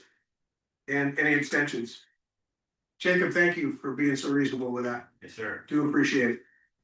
Fence viewers, there's 3 vacancies. We have 1 applicant, Joe Boulay. Boublet. Hey. I've You been did it right. practicing. I'm gonna recuse myself from this. Joseph is recusing himself, obviously, from voting for himself. Do I hear a motion? I make a motion to appoint Joseph Bublat as a fence viewer for, is it a 1-year term? Yes. For 1 year, term to expire March 9th, 2027. Nothing. Can't do math now. Do I hear a second? Second. Motion's been made and seconded to appoint Joseph Boublat. Fence viewer, Eventually. 1 year, expires town meeting 2027. Any discussion? All in favor signify by saying aye. Aye. Aye. Any opposed? And Joe Buble is an abstention. Do we hear an abstention from Joe? I abstain. Hold on. No, I recuse myself. That's right, it's not an abstention, it's a refusal. Thank you. Thank you. It was a test. It wasn't, I got tricked. failed miserably. But I can tell you what a fence needs to hold back, a sheep. Martin Memorial Hall trustees, there are 3 vacancies. Ryan Dunbar and Olivia Savage. I took care of the Ryan Dunbar addition, that was a clerical error earlier. He submitted 1 request and checked 3 boxes, but was not listed on the agenda, so that's just clerical. So Ryan Dunbar and Olivia Savage for trustees of Martin Memorial Hall. I make a motion to appoint Olivia Savage to seat 2 of the Martin Memorial Hall Board of Trustees. Term to expire March 1st, 2027. And to appoint Ryan Gumbart to seat 3 on the Martin Memorial Hall Trustees. Term to expire March 9th, 2027. I'll second. Motion's been made and seconded to appoint Ryan Gumber and Olivia Savage. Olivia Savage to seat 2, expiration March 1st, 2027. Ryan Gumber, seat 3, expiration 3/9/2027. Any discussion? Can I say one thing, two things? I thought we were making the motion to go through the next town meeting, but now DeForest has put in the dates and we may have our next reorganizational meeting before March 9th. That's one thing. It's not my business. I'm just making that comment. And my other comment is I wanted to apologize. The Martin Memorial Hall trustees did meet in 2025, but it's still not one of those committees that is urgent and it could wait for more applicants to come. There's still a seat vacant. There's still another vacant seat on the trustees. We just found 2 tonight. And I'm just going by the dates that are on this roster of when they were appointed, and they're appointed for a year. So I'm making it a year from the date they were. If that's incorrect, I stand corrected and will change my motion. I have no problem with it.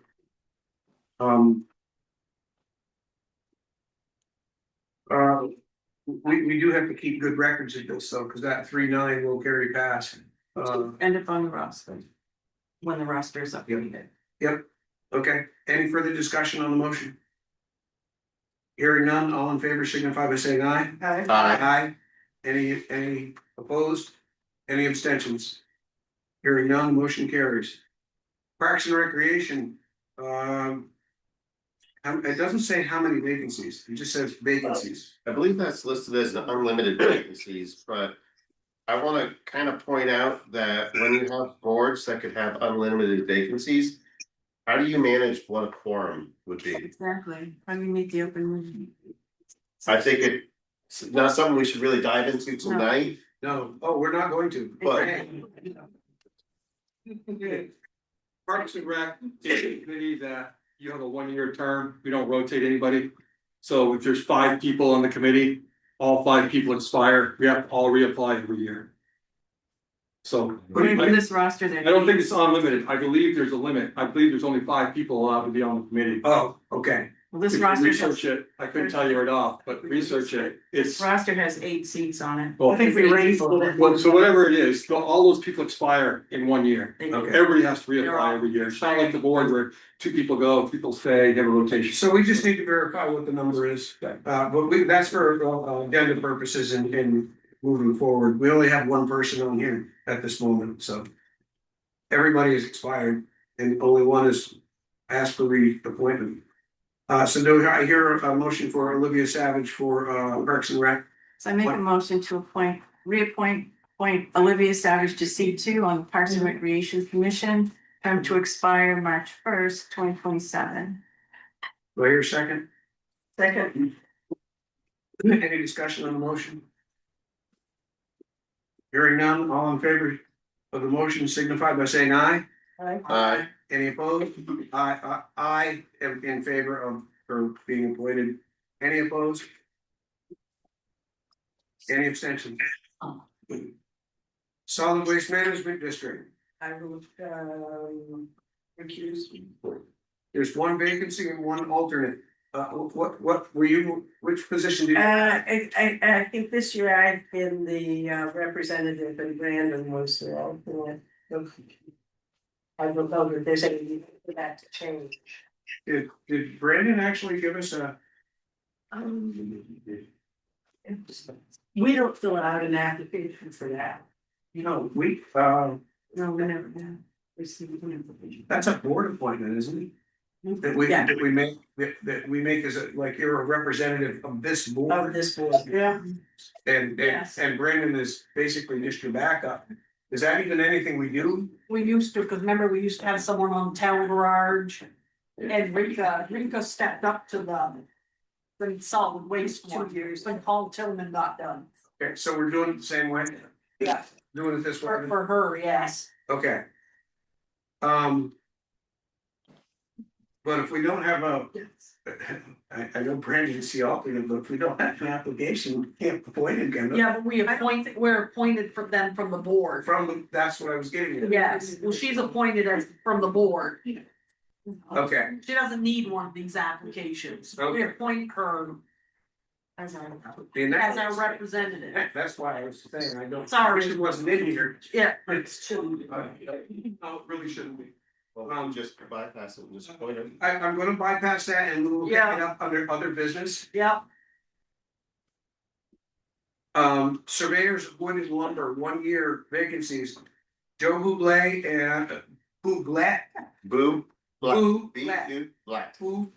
I know, Casper, Bublet. And August Murray, 1 year. Do I hear that motion? I make a motion to appoint Joseph Bublat and August Murray as surveyors of. Term to expire on March 9th, 2027. Do I hear a second? Excuse myself. Do I hear a second? Second. Motion's been made and seconded. Joseph is recused. And any discussion? Hearing none, all in favor of Joseph Bublet and August Murray, surveyors of wood and lumber, 1 year, signify by saying Aye. aye. Any opposed? And any abstentions? Thank you. Tree warden, 1 year, Ryan Gumbar. I make a motion to appoint Ryan Gumbach as tree warden for 1 year, term to expire March 9th, 2027. Second. Second, sorry. Motion's been made to appoint Ryan Gumbar, tree warden, 1 year. Any discussion? Hearing none, all in favor of the motion signify by saying aye. Aye. Any opposed? And any abstention? Hearing none, motion carries, it's unanimous. Veterans Memorial Committee. Oh, yeah. I'm recusing from this one, and I'm just getting to drink water and I'm leaving the. Almost to the end, yeah. Veterans Memorial Committee, 5 vacancies. August Murray, Wayne Johnson, DeForest Pierce, Patience Pierce, Andrea Murray, and Darlene Johnson. I think DeForest already took herself off the list because Darlene. Did she take herself off the Yeah, at list? the beginning of the meeting she did. I thought she said she did. I thought she just said she was gonna recuse herself from voting. Yeah. Yeah, because her daughter's on it. Let's wait for her to get back to. Okay. Verify that. We'll wait on that. Because there were 6 applications and only 5 vacancies, so that's why I thought she had decided. We will pause for a moment until she returns. We need some. What should I do now? Well, you recused yourself at the beginning of the meeting from this, only for voting, correct? For voting, yes, because I Did you haven't take yourself off or No, I are you didn't gonna know stay that. on? Okay. No, I didn't. I just didn't want to use my seat as an inappropriate influence in the vote. So Gotcha, okay. I thought you took your name. I thought you took your name off because there was do that. 6. No. I don't mind. She does. Chair, thank you for your time.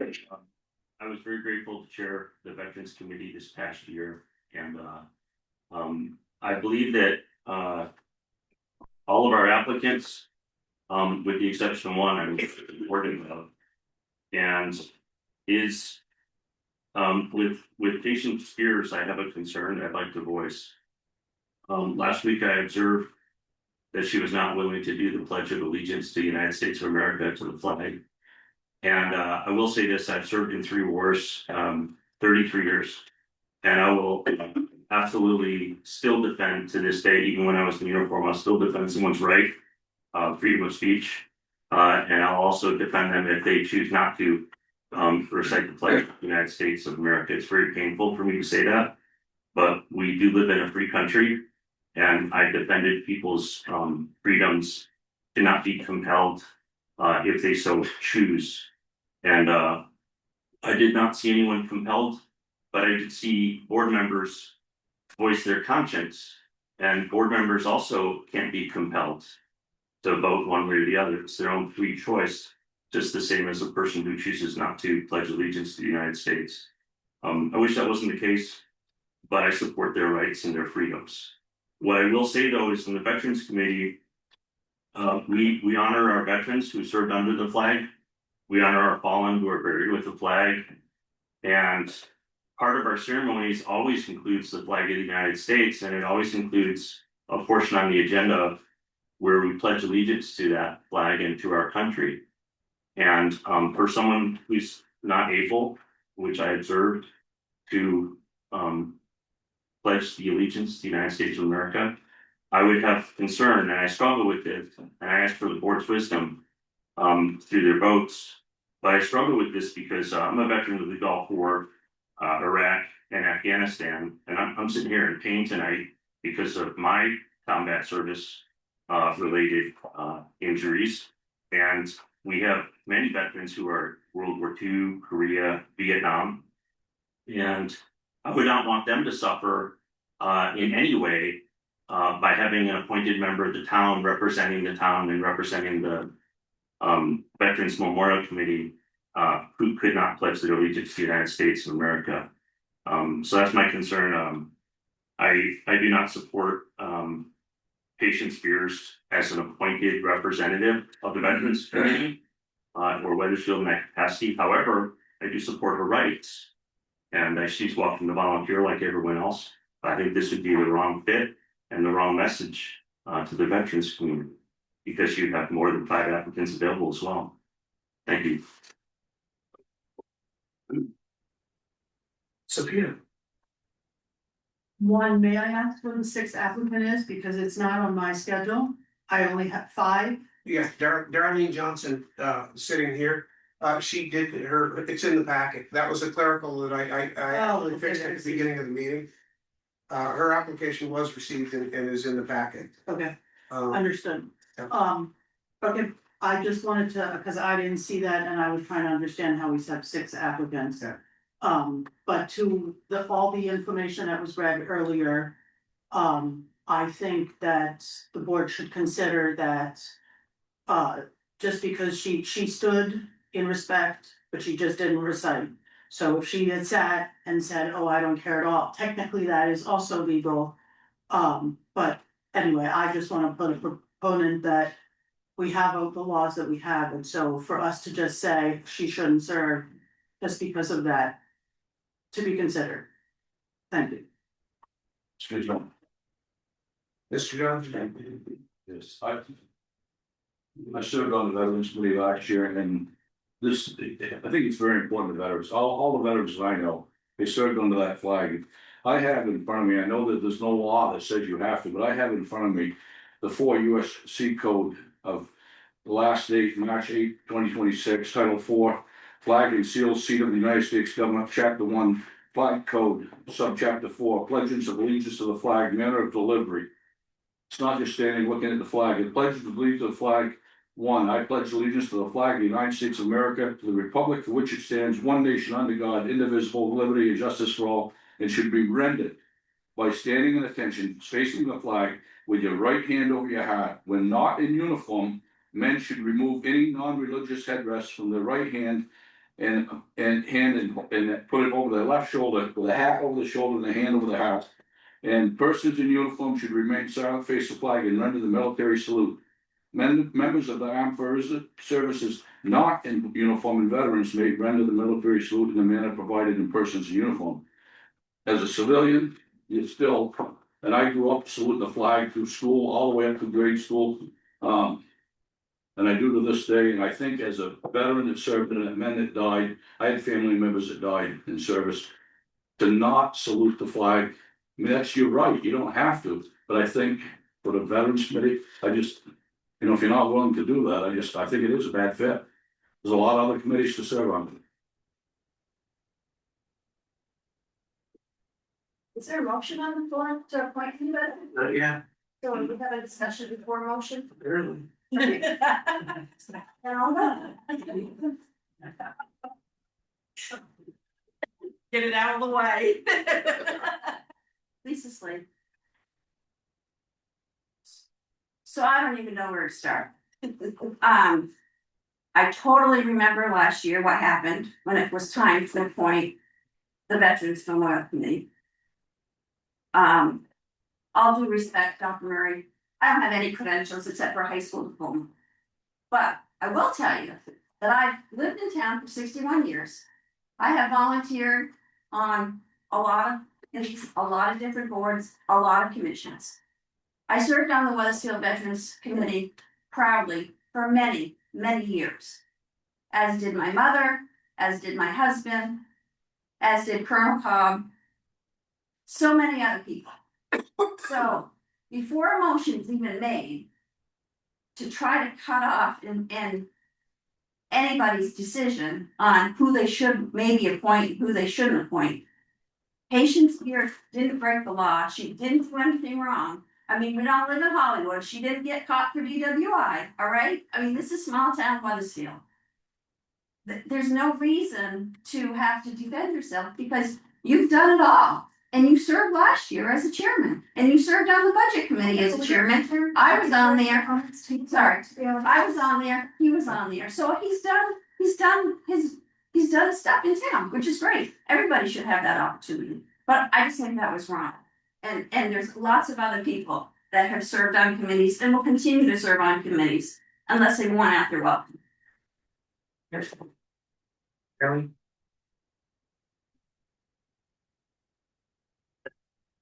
Last year and this year, it has been a witch hunt against the Murrays. And last year, I applied for the Veterans Committee because one person threw a hissy fit and said they weren't going to run again. Maybe a couple people did. So I ran out of respect for the veterans in this town. And I am shocked that every year we go through this of bashing somebody who has served in 3 wars just because he has an opinion. His opinion was that she has rights. His opinion is if you can't salute the flag for a veterans committee, why? Why? It's a veterans committee. It's like a girl wanting to join the Boy Scouts of America and whining because she can't. She has a right. It's Boy Scouts of America. Point of order. Okay? Okay, I'm just saying, I'm shocked. And I am not backing down. I got my application in at 8:30 AM with him. And I want to be on that committee. Thank you. I just want, Sophia Lafayette, I just want to add one comment. So you may feel that everybody's got a problem with the Murrays, but my issue is that the Murrays are coming after everybody else and disrupting. Point of order, this is a personal attack here. This is not a personal attack. Well, you were just saying that everybody else is attacking. So I'm just saying we all need to play nice together in the sandbox. And we all need to be respectful and we all need to listen to everybody's thoughts. And we all need to work together to make this town great. We cannot be pointing out this problem and that problem that may or may not be a problem. So that's all I've got to say. But I agree with Lisa that we need to be following process. We've already said all of our thoughts this time, but next time we shouldn't be allowed to be coming up and giving our comments if that's not the process. Just for the record. Thank you. Mr. Chair, Yes. what was the order of the applications? When they received?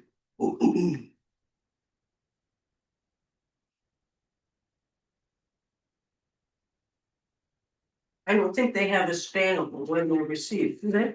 Well, some do, Not everybody's again. some do on this, on the application, some do, some don't. Two people, that's right. Henry Murray was three. Dr. Murray's is dated 3/4.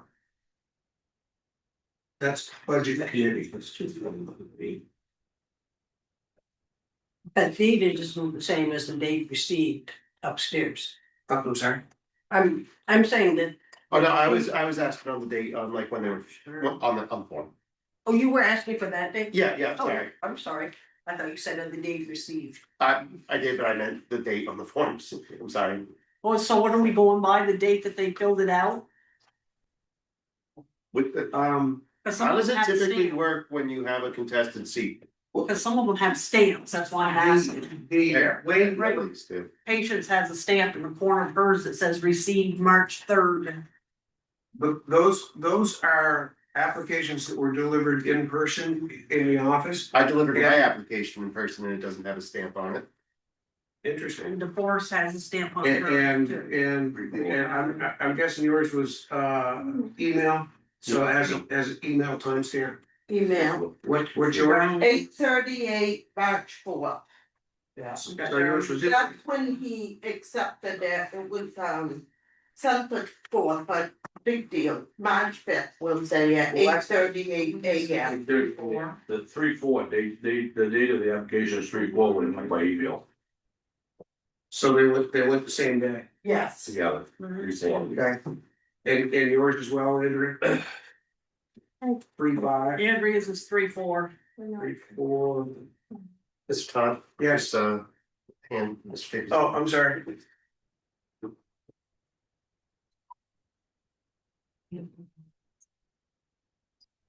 First and foremost, Mr. Chair, I'm excited to have so many people interested in doing these positions. It's awesome. My fear is you're gonna go by date.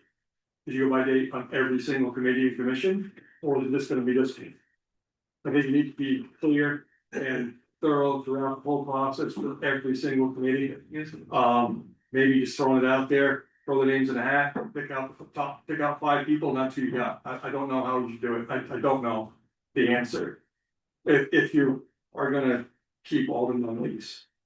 But if you change it by the date for this, then you're gonna have to go backwards and who filled out what time and whatever for all of them. Divorce last. DeForest is actually the last one. Yeah, 3/5. Patience was 2/23, Yeah. if you're gonna go that way.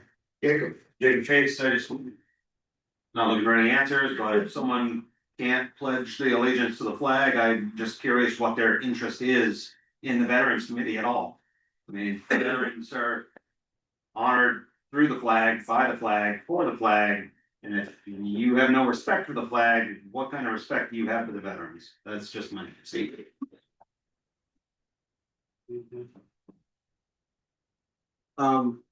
We have reasons for desiring the office on the application. I would like to return to the Veterans Memorial Committee to continue contributing to work that I have been involved with since the committee group was first formed. I think it says I began. /began. Oh, /began, okay. And what makes you a strong candidate? My experience with the committee since its formation provides continuity and historical perspective that can help support current and future projects. Again, I just want to point out her reasons didn't state anything about veterans at all. Just pointing that out again. Okay. I knew this was gonna be a sticky wicket. Was the board fully? The board was full, was it not? We already had 5 members and now there's 6 members.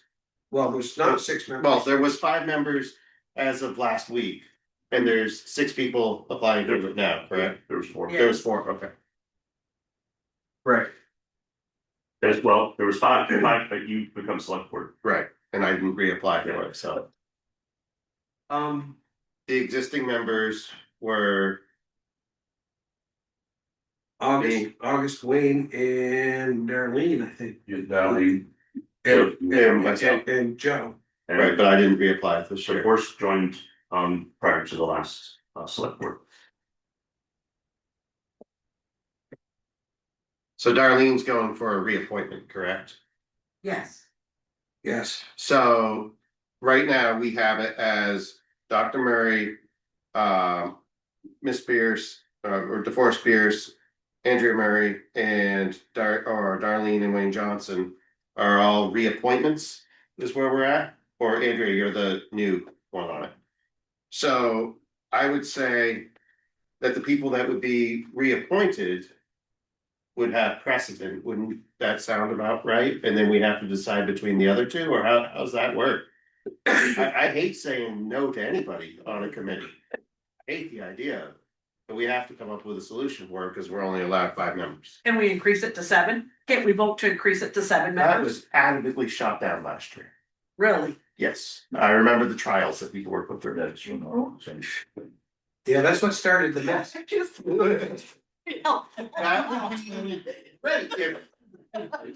I love the idea, Kelly, I really do. We don't want to deter anybody from volunteering. I'm with you. Oh, I'm with you, Kelly. I'm gonna defer to the chair on this one. Yeah. Oh, goodness gracious. I'm gonna pull the new guy card. Well, I could throw it right back at you and just call for the vote. Make you guys make the nominations. Sure, in fairness, since you read her quotation, would you be willing to read mine also? Sure. Since we're both in. Yeah, I'd actually like to hear more. Absolutely. Reasons for desiring the office. I am a dedicated supporter of the Veterans Memorial Committee and our community. My lifelong experience as a military family member and work as respiratory therapist caring for veterans has given me unique experience to help support our town's efforts to honor all our veterans locally. As a medical professional, I spent years assisting disabled warriors returning from war. I also supported veterans and families over my many years through Yellow Ribbon and family programs. I have extensive experience with military programs, ceremony etiquette, and protocols. Reasons you are qualified for this office. I have been a military family member since the day I was born in a U.S. Army hospital. I have treated injured soldiers in a warrior transition unit, served in multiple military family support groups, and the daughter of a Vietnam War veteran and spouse of Gulf War, Iraq, Afghanistan War veteran. Support to our military veterans has been a lifelong commitment. There were some typos in this I had to struggle through. But that's okay. Anyway, well, with that, I think that was a fair request. So we won't stop there. DeForest Pierce. I would like to continue the work of honoring our veterans and maintaining Veterans Memorial Park. What makes you a strong candidate? I was an original member of this committee in 2004 and worked on it until 2024. Darlene Johnson, renewal and renewal. That was the reasons for both. Excuse me, Mr. Chair. Yes, Hi, it's Nicole Gagnon. yes, Nicole. Hi, I just would like to request the board to appoint Darlene Johnson because she is a liaison for veterans at Thrive and on the Veterans Committee, since we do food cards for veterans. Thank you. Thank you. And August, where's yours? Right there. August Murray. I am volunteering for this office to support the outstanding work of the Weathersfield Veterans Memorial Committee, to support the organizing, planning, and hosting of veterans events. I was the guest speaker at the Veterans Day ceremony and value this committee's work. Reasons you were qualified for the office. I joined the Armed Forces as a 17-year-old Vermonter and served 33 years, over 27 on active duty. I'm a veteran, many combat deployments and wars in the Middle East, Gulf War, Iraq, Afghanistan. My decorations included an Army Commendation for Heroism, Bronze Star, and Legion of Merit. I have military training and credentials as an Honor Guard commander and Customs and Courtesies. So those are your applicants. Let me interject. I'm fading fast. You're- It's my first day up and I'm fading. Can we get through this part here? Okay, yep. Because we might, I think we need you for that. After this is done, we have, any other business warrants. I think we can, the rest of us can. Yeah, because DeForest will come back for that. I will say this at this point in time, and this is gonna land hard, but I heard it, so I'm gonna repeat it. You have a question? I'm gonna finish, what I say first, and then I'll recognize Paul in the. I heard DeForest stand up and say, I will drop out if it makes it easier. Just putting that out there. Paul. Yeah, I would just say, this can't be the first time that you've had more applicants than positions, and I would humbly say to all the select board members, you got voted in to make decisions, so make a decision on this. Vote. Appreciate that. Okay, so Joe, you said, Mr. Chair, I'm gonna turn to you. Oh, boy. You go, Joe. Here he goes. I feel, Roll them. I got it, because Rika's gotta go home. yeah, well, I feel like it's a pretty easy to reappoint all the existing members that were there. We have one open seat that's contested between two members, one of which is from a military family and a veteran. I choose to go the route of military family and the veteran. So I, what are your names? August Murray, Wayne Johnson, DeForest Beers, Andrea Murray, and Darlene Johnson. Is there a second to the motion? I'll second. We have a motion and a second to appoint August Murray, Wayne Johnson, DeForest Beers, Andrea Murray, and Darlene Johnson. We got my phone. Patience. Patience. And you seconded the motion. Very good. Any discussion on the motion? Hearing none, all in favor of the motion signify by saying aye. Aye. Aye. Aye. Any opposed?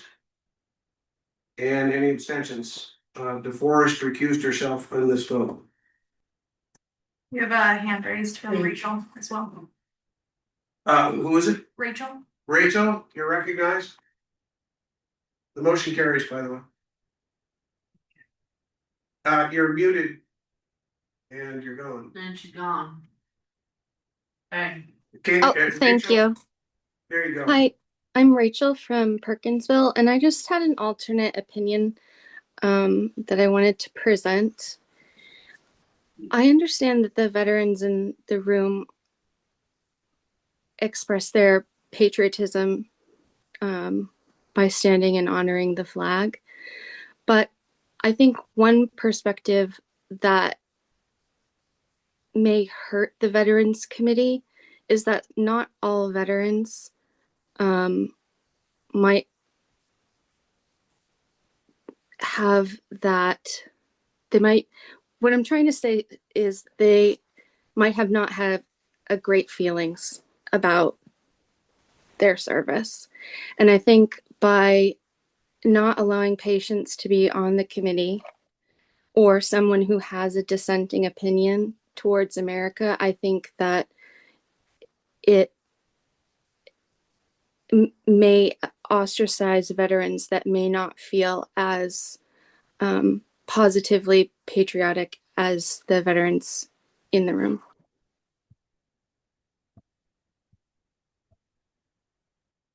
Okay. I thank you for your comment. The motion has already carried though, at this point. So we're moving on. And I do think the process, it is what it is. Can I say one thing? Emily, You missed. can I say one thing before I go? Yes. May I suggest that in the future, when a controversy like this arises, that you actually talk directly to the person and say, why don't you do this? What is your reasoning? Because I suspect that in her case, it is nothing to do with disrespecting, like, the veterans. I have to know, it's nothing to do with veterans. And so do I, I know the answer, but it's not for me to say. Yeah, And they're not that's here. what I'm saying. Yeah. I'm just saying. I understand. Yes. I wish she was here to be able to give us her input on the Yeah. application. It's actually the 14th Amendment. Which one? It's the full, that she's protected on, it's 14th Amendment.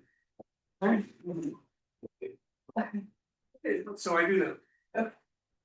Do we have any other business we need to do? Any other business, Let's move on, sorry. There was something, There was, I'm trying to. recording secretary, but we can put that to the next meeting. Well, I think that's what it was. I think that's what it That's was. what I have down here. Was But that, we didn't make that decision, that was a brand new decision, so. any other business is a discussion. I think I wrote it down. Where did I put it? I got it right here on my paper. So- Yeah, I wrote it over here too. I would like to say that it's 10 o'clock, this is going on a record for us. Yes, It is. Hey, it is. a big part of it was the Can we just avoid it? yes, we can. Good night. I wanna make a motion to approve the warrant. Go ahead. Okay. General fund payroll, $18,642.22. General fund operating expenses, $61,916.70. Highway fund payroll, $11,974.67. Highway fund operating expenses, $15,255.75. Solid waste management payroll, $1,344.46. Operating expenses, $793.66. Library payroll, $2,616.48. Let's see, we got here for sheriff's loan. A negative $2,657.14. Reappraisal paid out $7,250 for a total of $4,592.86. Grand totals payroll, not $35,577.83. Operating expenses total $82,558.97. Do I hear a second? Second. Motion been made and seconded. Any discussion on the warrants? Nope, they look good. I have a question. Yes? Did the state of Michigan loan the Weathersfield Fire Department their new fire truck, or has that been paid for? That was paid for in full. Through a warrant? Through that was, It was, the purchase for that was authorized through the, by the select board. Through the funds that was received from the, sale. the accident. It was an accident and we covered. So part of it was paid by the insurance check, but I'm yet to see it on a warrant, so it's been on a town warrant? That you guys have approved? I thought it was. Yeah, I think it was, but I agree. Warrant. Question. Where? Truck. You must not wanna go home, you both sat here through the whole meeting. I'm listening. The kids are in bed now, you know. So I will follow up with Brandon on that for you, and get back to you on that. Motion to adjourn? Do I hear a second? Yes. All in favor? Aye. We are adjourned. And I- And I have a couple of signatures. Let's go from Julie. Jesus, rolling around over there. There's the warrants.